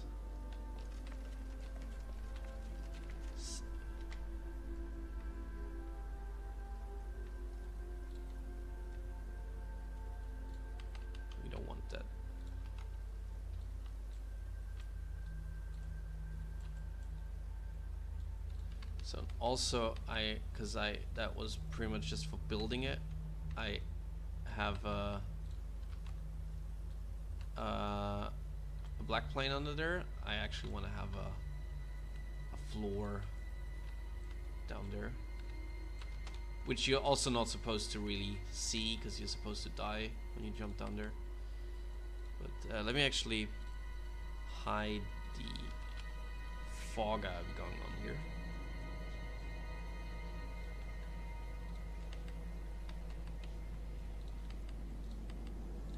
And the black plane.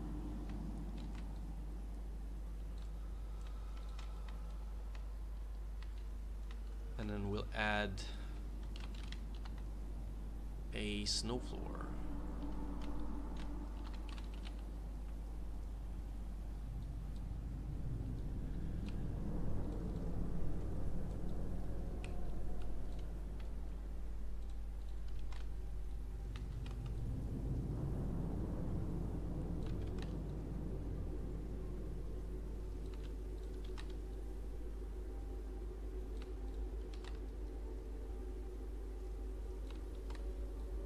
This doesn't have to be pretty or anything, it's just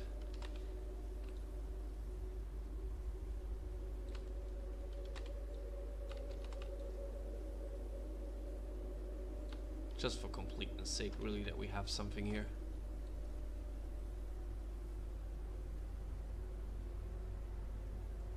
Yeah, I'm using black planes for the intended purpose, really. Cannot change my mind.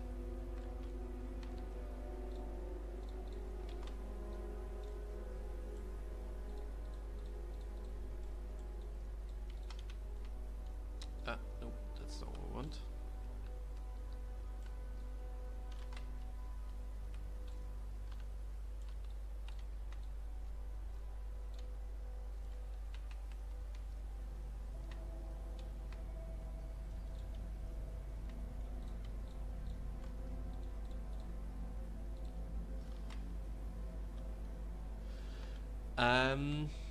For the, I'm not even gonna pronounce. Try to pronounce it. The Udafrikte or whatever you pronounce it.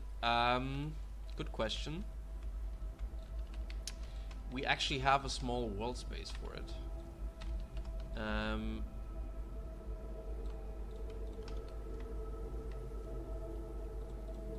I haven't really thought about the boss fight. Because it is gonna start out invisible, right? So hard to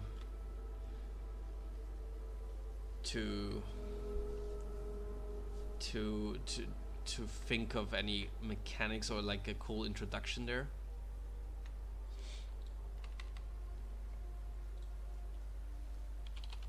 Kill box. That sounds good.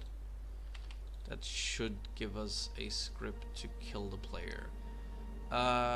If actor is none, it's the player. Target kill, that sounds good. So that should kill the player at least. And everything else should die hopefully as well, because it's a steep drop.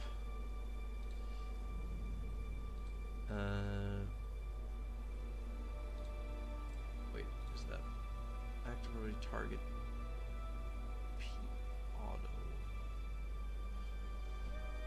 I think I don't have to set anything here.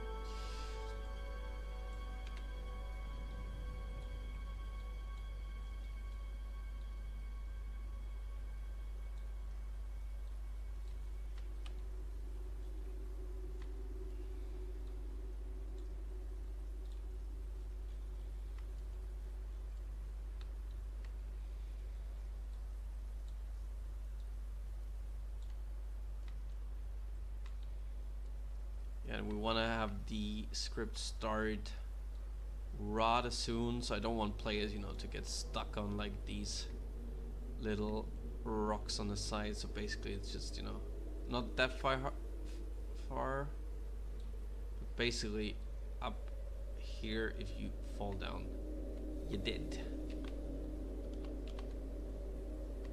Okay, and we don't really see the ground, do we?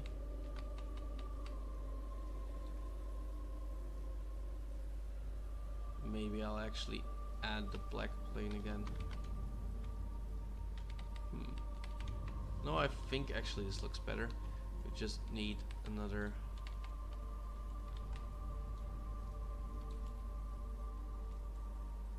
one of those.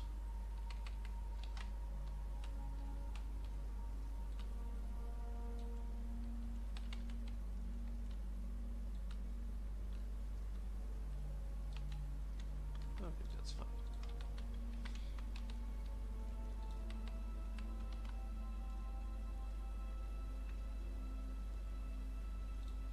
Okay. Let's see if we find another sort of gap. It's good so far.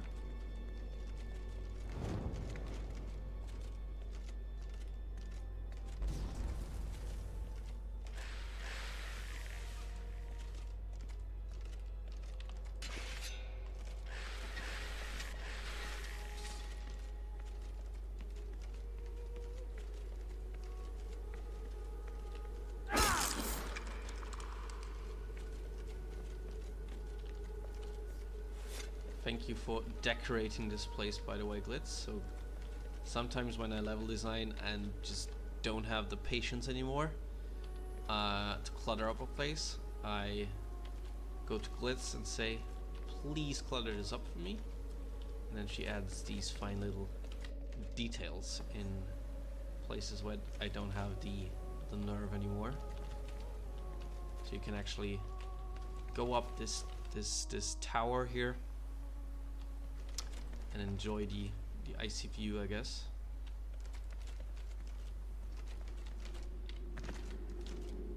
Jump down here.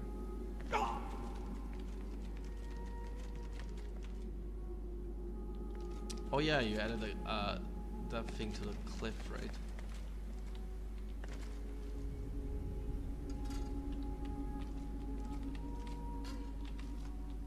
That's cool.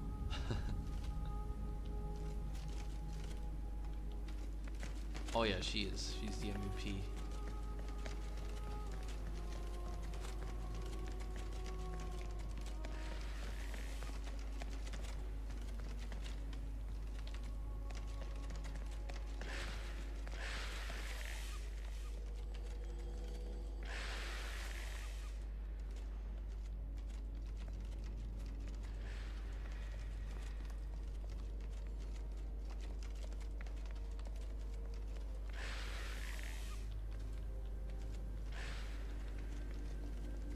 Okay, so there we have another one.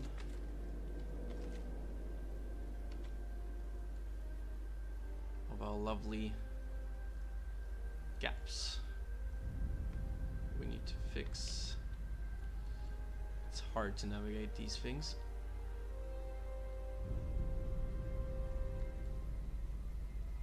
Almost got it.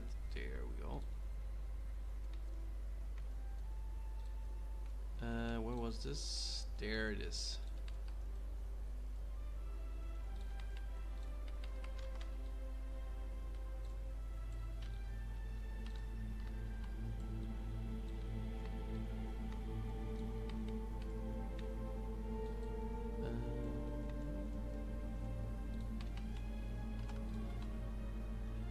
Hide that one better.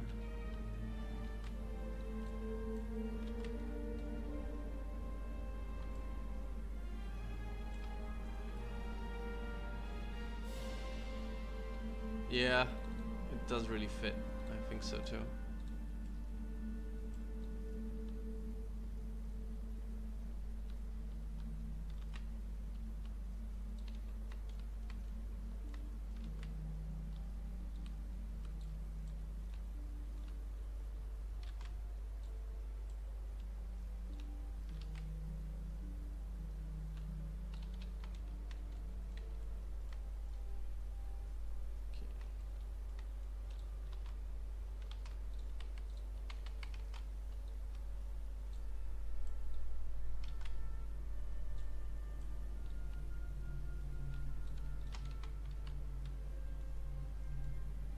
Obviously you're not supposed to see too much of this. We still need our kill box. Where is our kill box?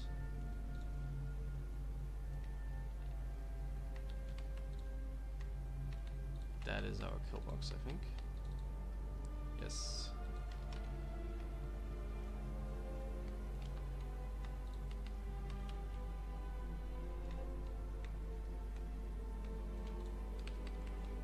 I see another gap. But first we need to disable all the fog.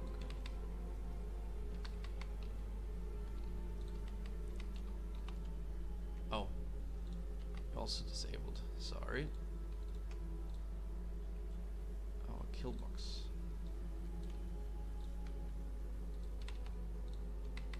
Here we go.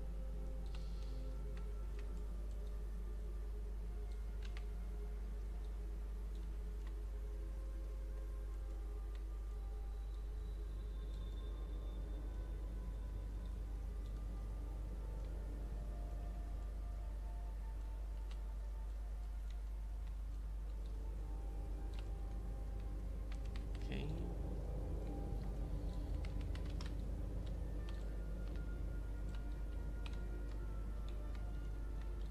Let's quickly cover up these holes.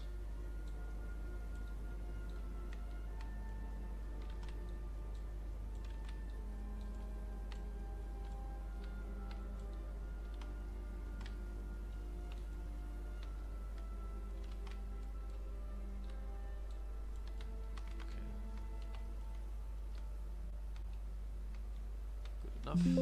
Oh, yeah.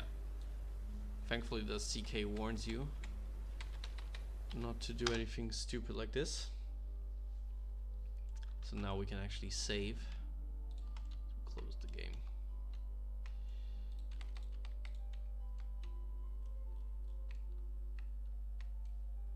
Okay, I think that pretty much does it for cell 2.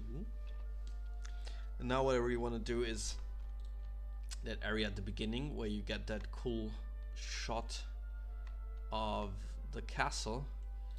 I want to fill that a bit more with some minor clutter here and there, and mostly some enemies.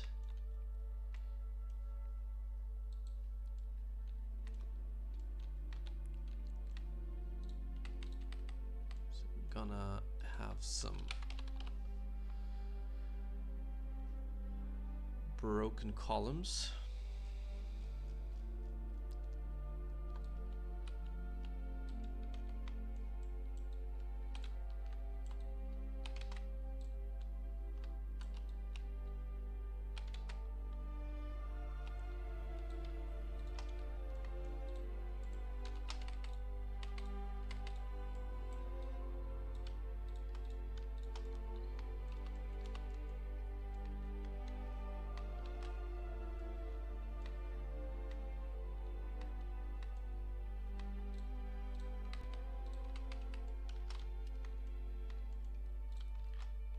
And we also have a lot of these rocks, sorry.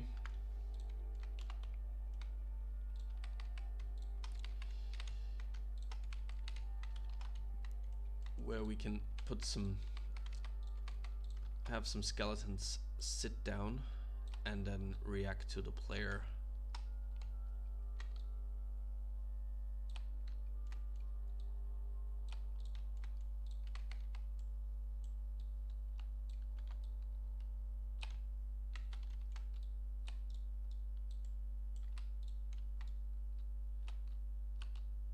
Not always easy to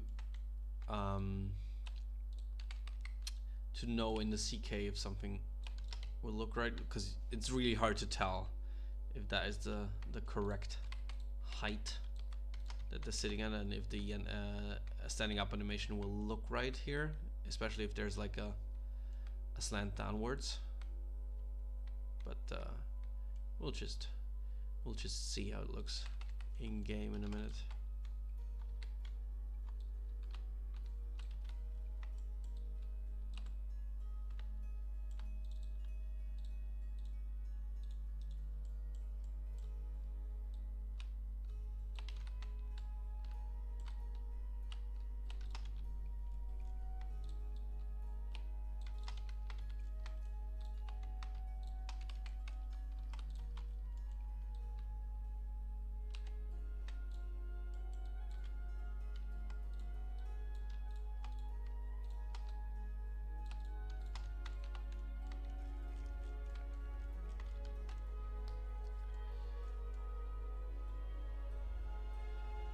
Okay, and here I really want to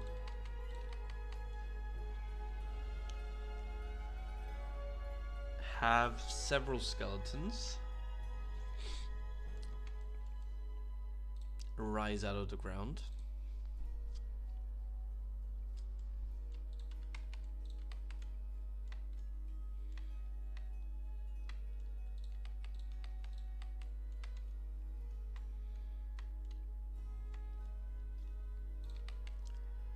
Let me just copy one here because it's always tedious to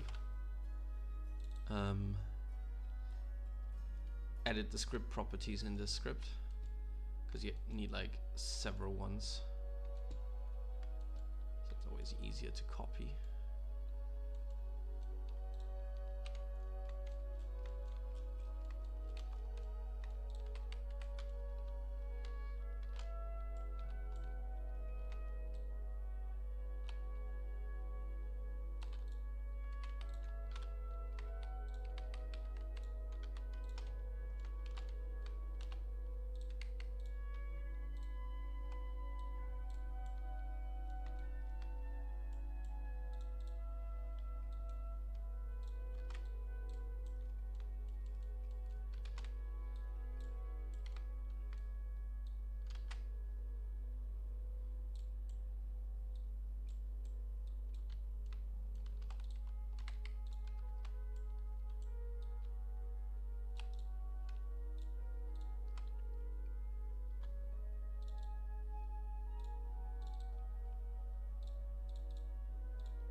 Two of these at medium.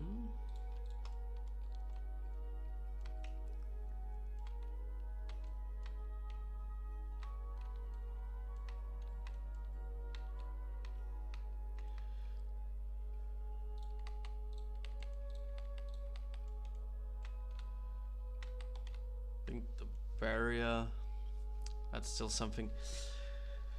I'll probably want to have a script where once all the barrier will go down once all the skeletons are dead,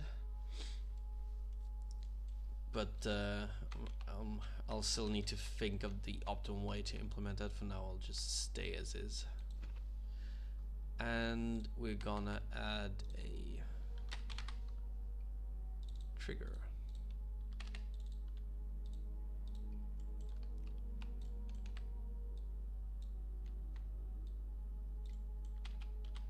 You should trigger those about here,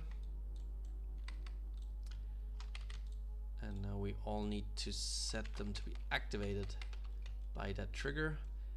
Thankfully there is the reference batch action window where you can just select that for all, and then we'll have a delay of 0 to 1.5 seconds. And now they have a random number between 0 and 1.5.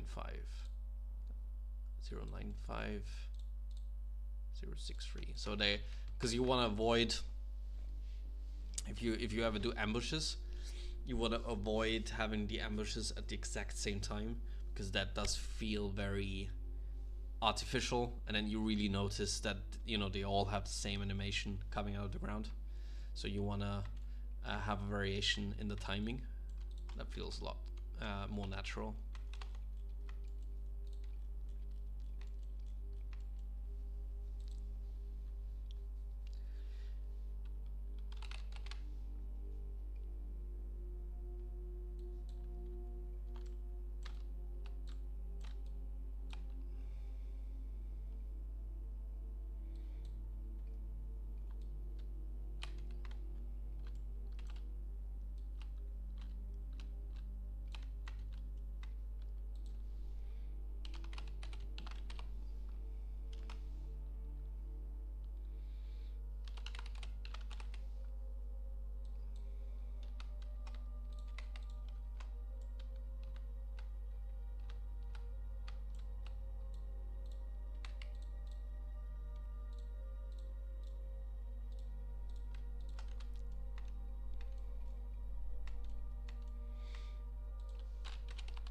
always like to add these little, on like certain spots I like to add and pose a little skeleton.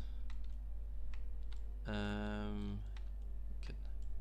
add one looking into the void here.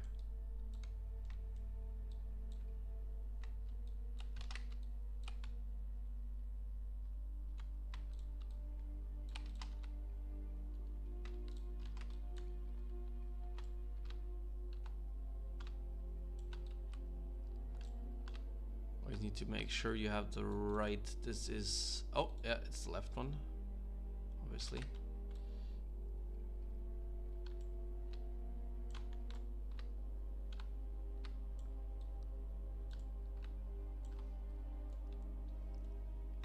Yeah. I'll have him drink something.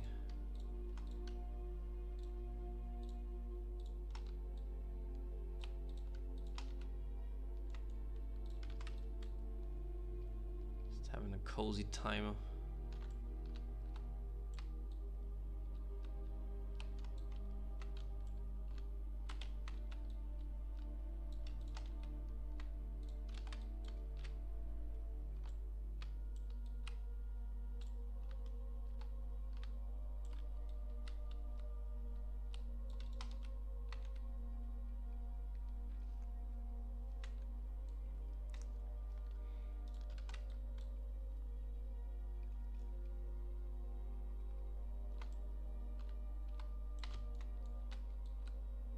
Some reason the hands on the skeleton that Bethesda made is extremely large, so I always have to scale it kind of down.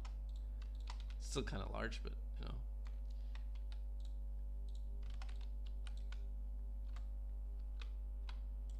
Okay, so let's prepare his hand for the beverage he's gonna hold. The skull of a lost friend. Let's try that. And maybe in the other hand he's having a beer. So maybe he's like holding it up like this.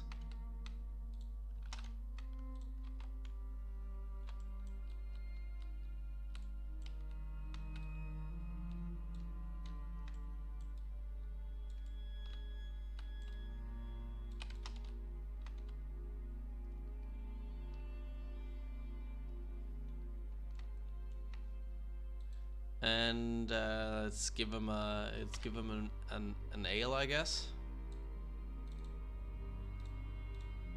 You know.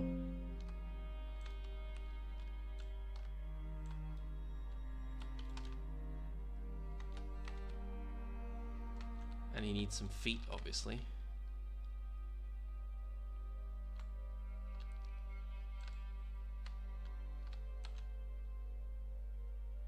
I don't know why the feet are always there. Just turned weirdly.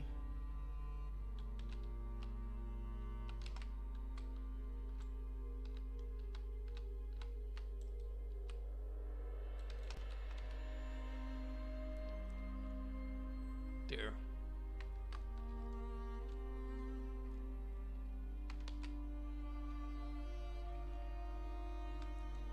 You know what sometimes looks good here is giving them a banner, a flapping in the wind. It's kind of like a cape. What wind direction do we have here? Kind of like in this direction, I guess.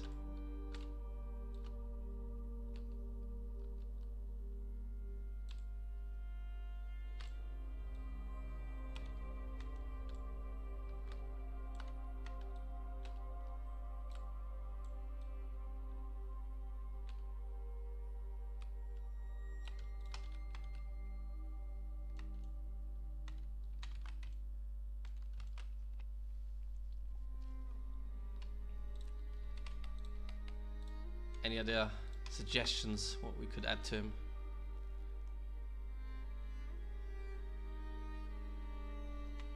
We could give him a helmet. I mean, the helmets don't always hold because You have to set them to not havoc settle. Let's try the helmet. Vampire, we don't know who he is. He's a random skeleton we're placing here. Gonna give him an iron helmet.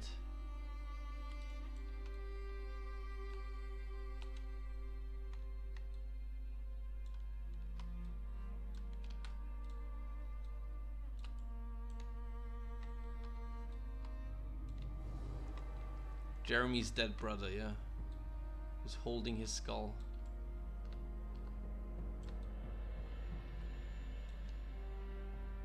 That works. Don't have settled. That doesn't always work though, but let's see.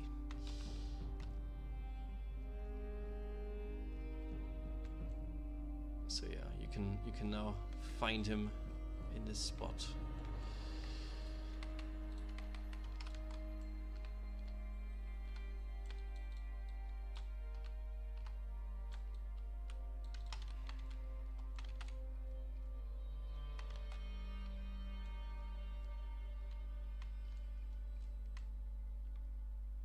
Anything else?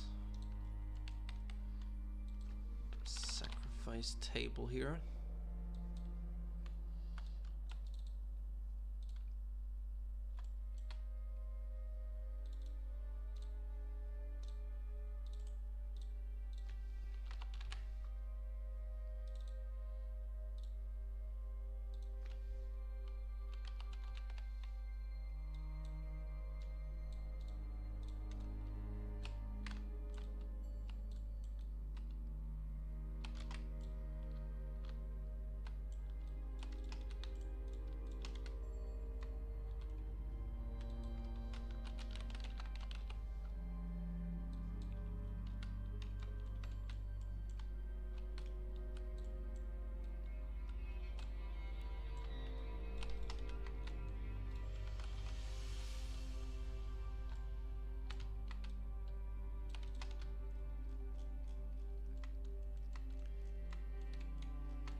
Just some small little details.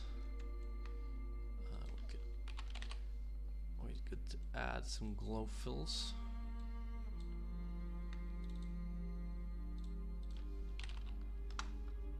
Although that is a bit too...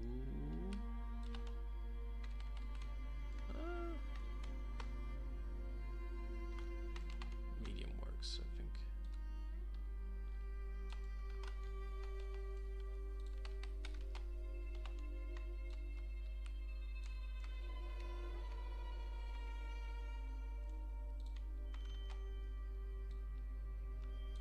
Oh yeah, one thing I did notice when playing this, I think we're gonna have to edit something here with lights, because there's too many lights hitting this asset.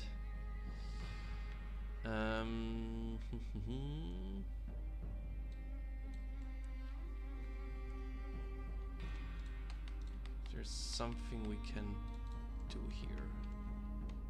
Light that we don't necessarily need. So I want to have this light.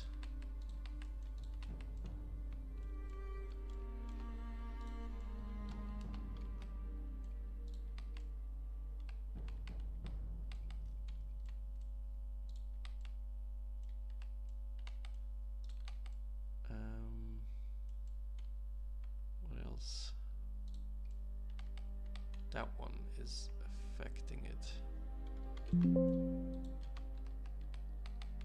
That one I can definitely make smaller.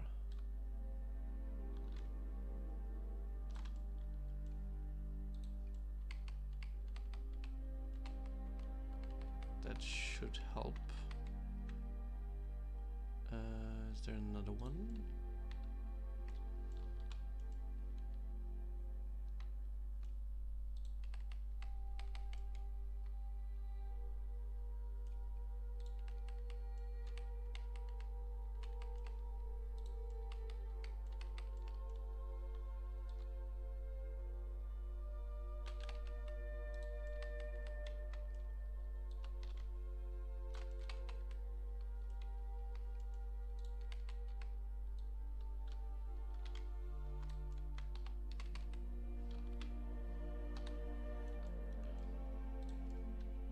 still red, but sometimes that's something we'll live with. If the player cannot get too close to it anyway.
Wait, what error sound?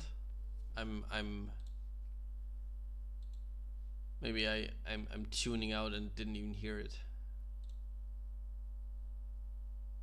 Skyblivion music dungeon, that's fine, I guess.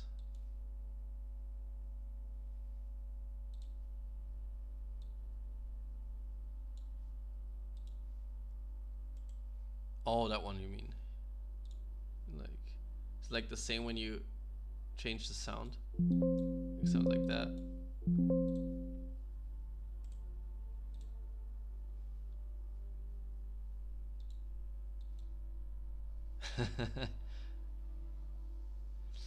Okay.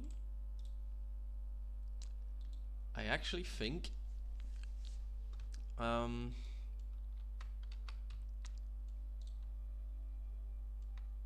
we're basically done,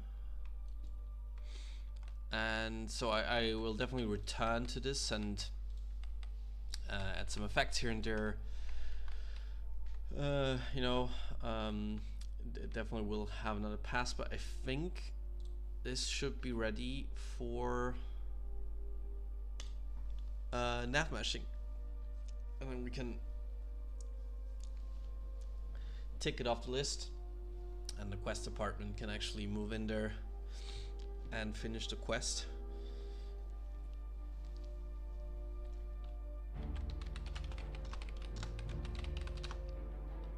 So let's actually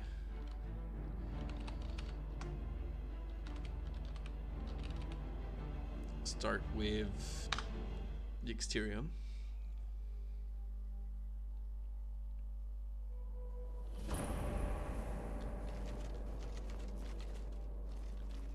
That's strange weather. That's better.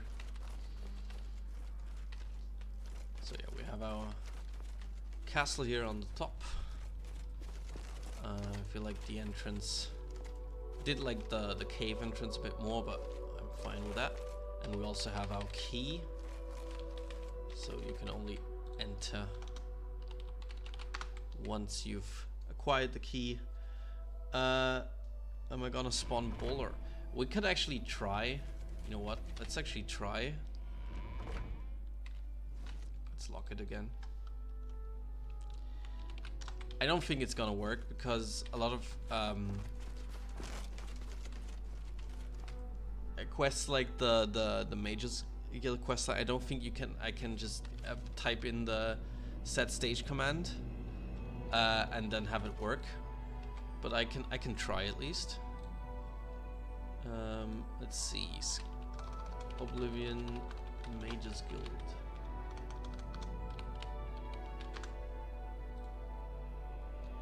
So the quest is called Confront the King.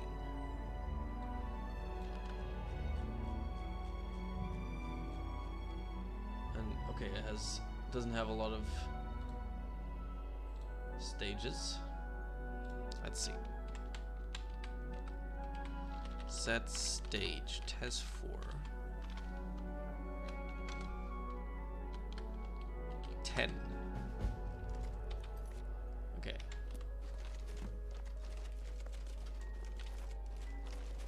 That's the first stage. That didn't do much.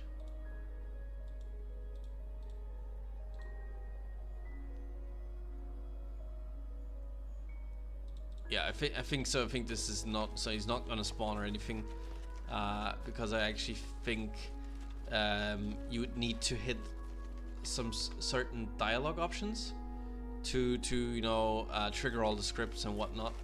And I don't even know if the quest is functioning at all.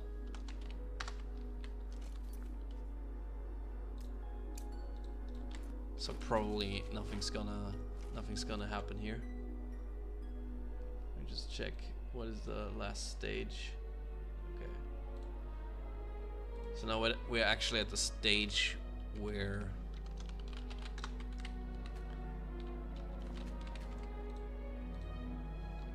does it not work anymore? No, can't enter. Where it should tell us to go kill Mannimarco. Let's see if the quest actually leads us to him. Can actually.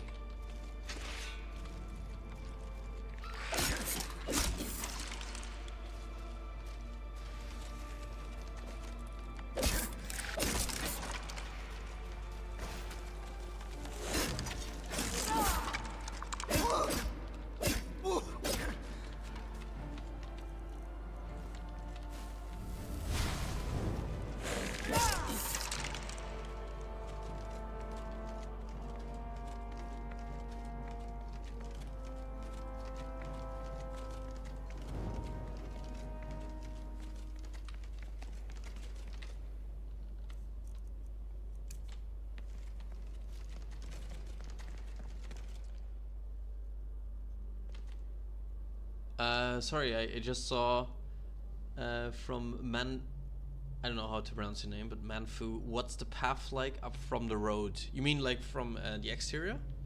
I can show you once I've run through the dungeon.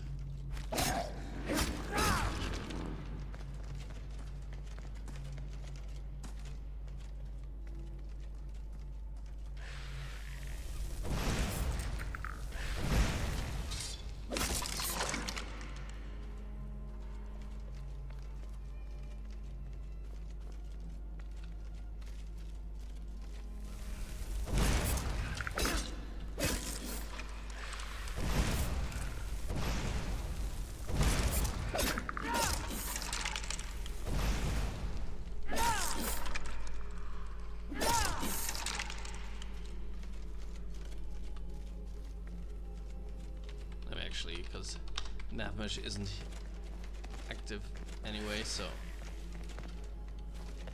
it's not the most exciting fights I'm having here with God mode on and no Navmesh.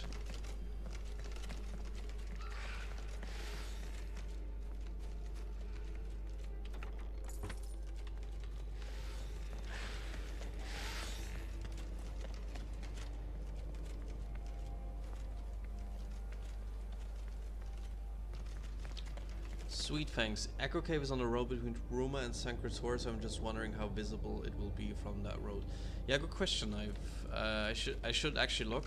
I'm not sure how good you're able to see it, because I don't think the LOD will be updated because I've just recently added that, but we'll see. See how it looks like.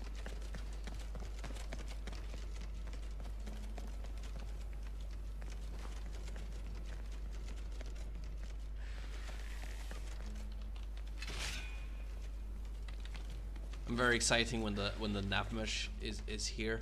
For what's really cool, if you have levels like this with different elevation levels, is that you can have those skeletons who have the whole missile package.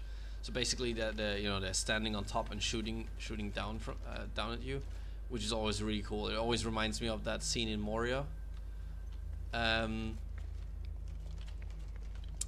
With the goblins standing on those platforms and shooting down at the Fellowship. It also adds like another layer to combat, because you can either shoot them down from below or try to catch up to them.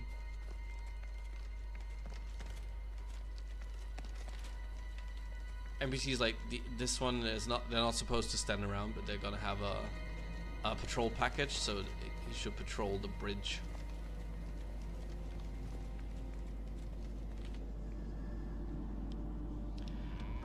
Alright, and then we can test for the last final time our boss fight, which I've showed at the beginning of the stream. Those who haven't seen it yet, so it was. Can I actually talk to him? I see Bolo was unsuccessful in delaying you. Very well. I shall reanimate him once we are done here. Perhaps we shall chat for a while, since you really have no other options. I must say, I expected Archmage Traven, rather than his star pupil.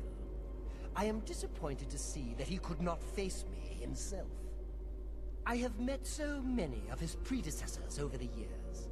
I developed a particular fondness for Galerion, ill-preserved though he may be. The number, But by the way, here that's just for now for debugging. In game, you will just have this bar and the symbol telling you the disposition, but not the number. That's just for debugging purposes. Tell me what to choose. Should we serve him? Do you think he will let us join him, or should we never help him?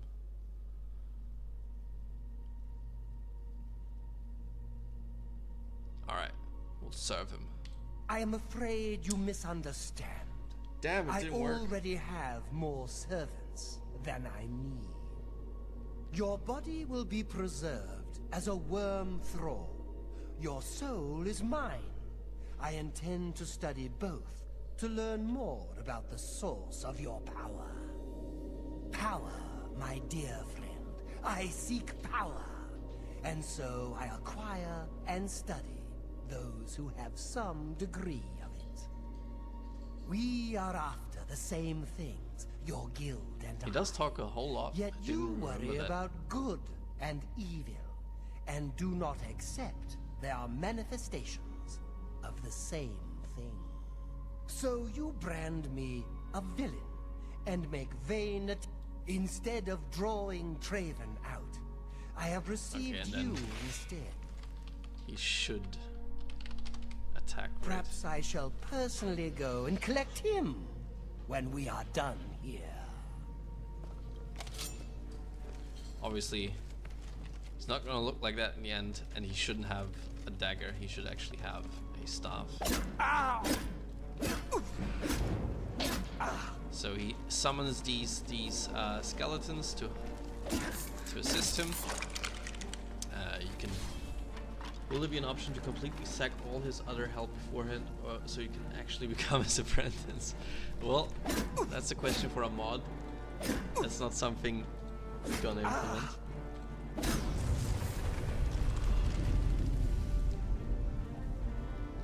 So that's the first stage. When you bring him down to 25% of his health, he teleports away from you, and you have to follow him into his icy castle.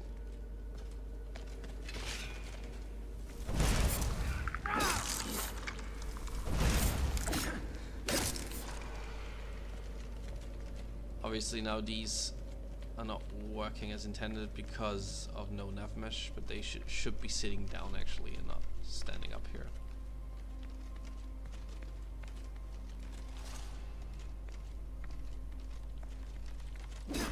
Same for these, they should be coming out of the ground, not standing up, but that's something that will be fixed once nav mesh is in.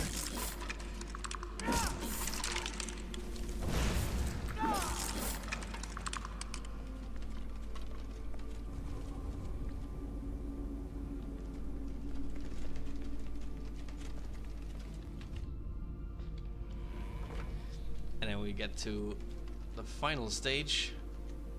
Again, these should be in the ground. Looks like a butter knife. It's a steel weapon. It's a steel short sword. Can use the... I mean, I'm not sure if that's the right model. The long sword actually looks exactly like a short sword.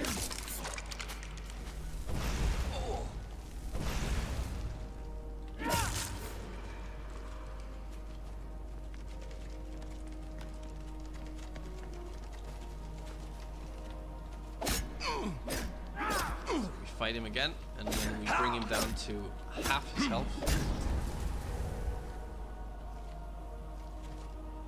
He brings out his final trump card, which is this neat little bone colossus. And while we fight the bone colossus, Mannimarco is safe behind his barrier, but also he doesn't attack us because that would be a bit much probably. We were to fight bone colossus, skeletons, and Mannimarco.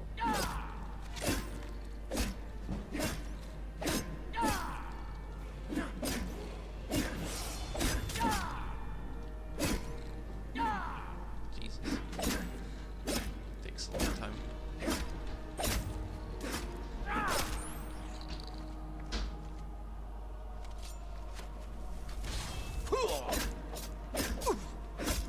Once we kill Mannimarco, his skeleton minions die alongside him.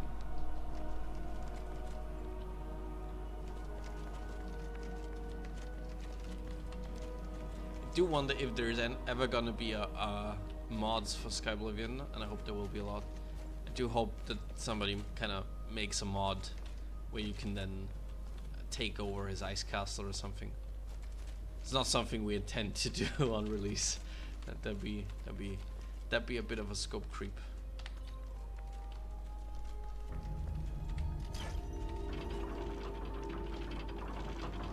We do get a little sneak peek inside the castle. This little side hallway.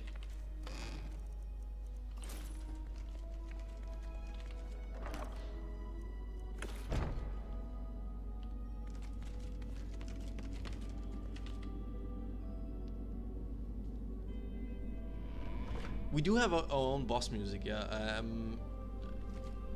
I'm pretty sure we do have, but there's a lot. Oh, I haven't set that up yet. But there is. Actually, let me, because otherwise I'll forget again.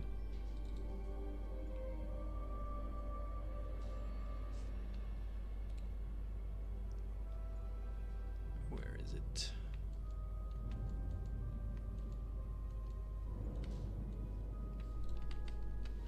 But a lot of the custom music we have is actually not yet implemented. Our implementation lead has them all in like a big package he hasn't merged yet. Need to shout at him to actually follow through here. Wait, it is activated. That is strange. Is that the wrong...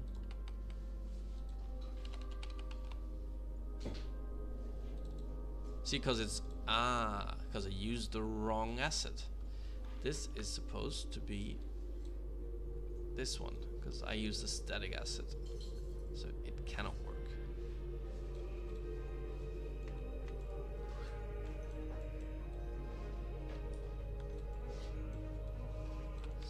This should work now.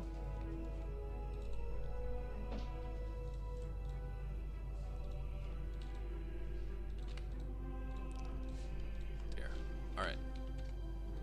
Yeah, because this was static. That way we can come out back close to the entrance. You're gonna have to do a little bit of backtracking, but not too bad, I hope.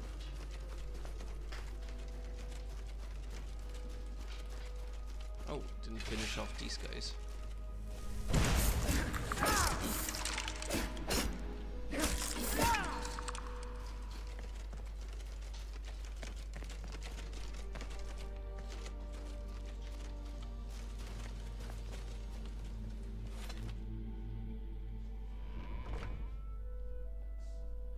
Oh, I just spotted a gap in the walls around the door leaving the boss arena. I can check in a second. Okay, so we wanted to see what the exterior looks like from the road. So here, I hope I didn't make it too, you know, notorious, or you just see that there's something cool there, but not too obvious that it's like this huge big hidden castle. Where is the road actually? So this is Bruma.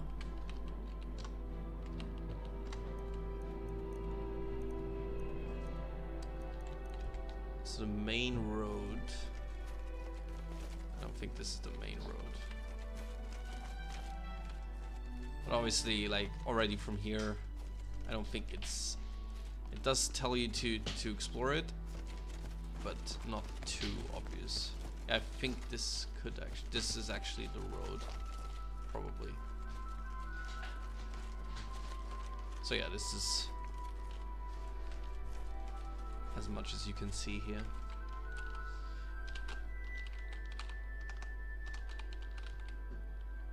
Okay, let's check out that gap you mentioned.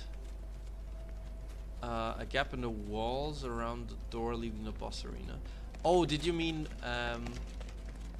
I know what you mean. You mean this, right? Yeah, this is a perfect spot for a black plane actually.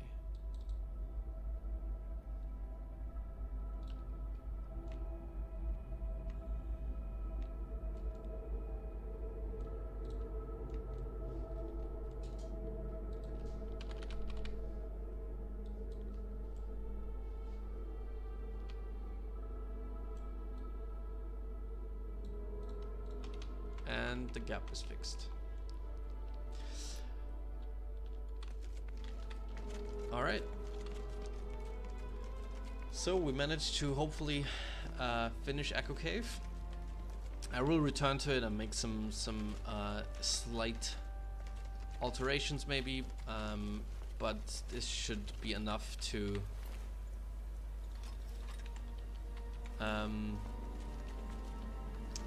hand it over to Navmesh. Maybe as a final treat, I can actually show you. Let's go outside where there's Navmesh.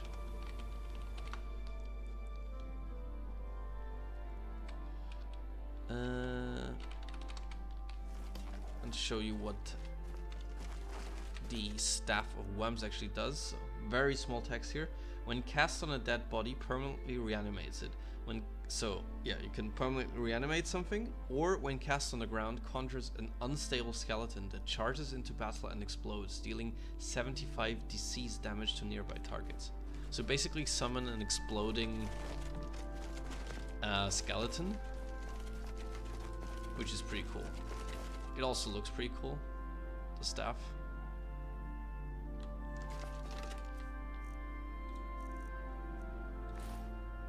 I don't know what's up with because that's definitely not the robe that he should be wearing. So yeah, let's find ourselves a good target. Not.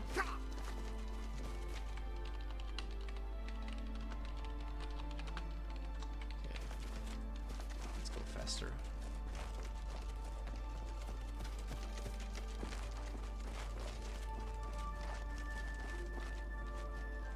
Ah, okay.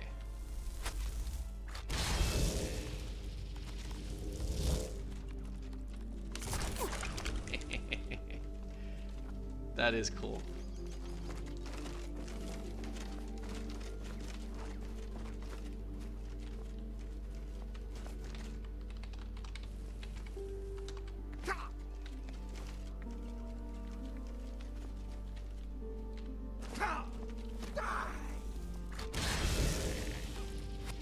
Go, go, go, go, go.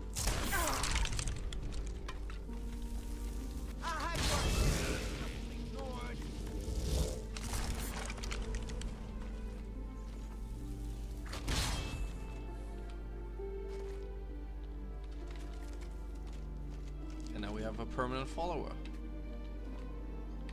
Let's go.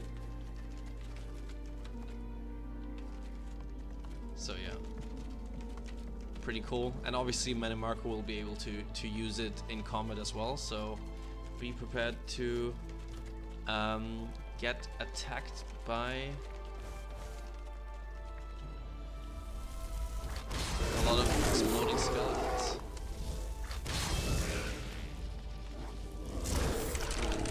Yeah, it's pretty strong.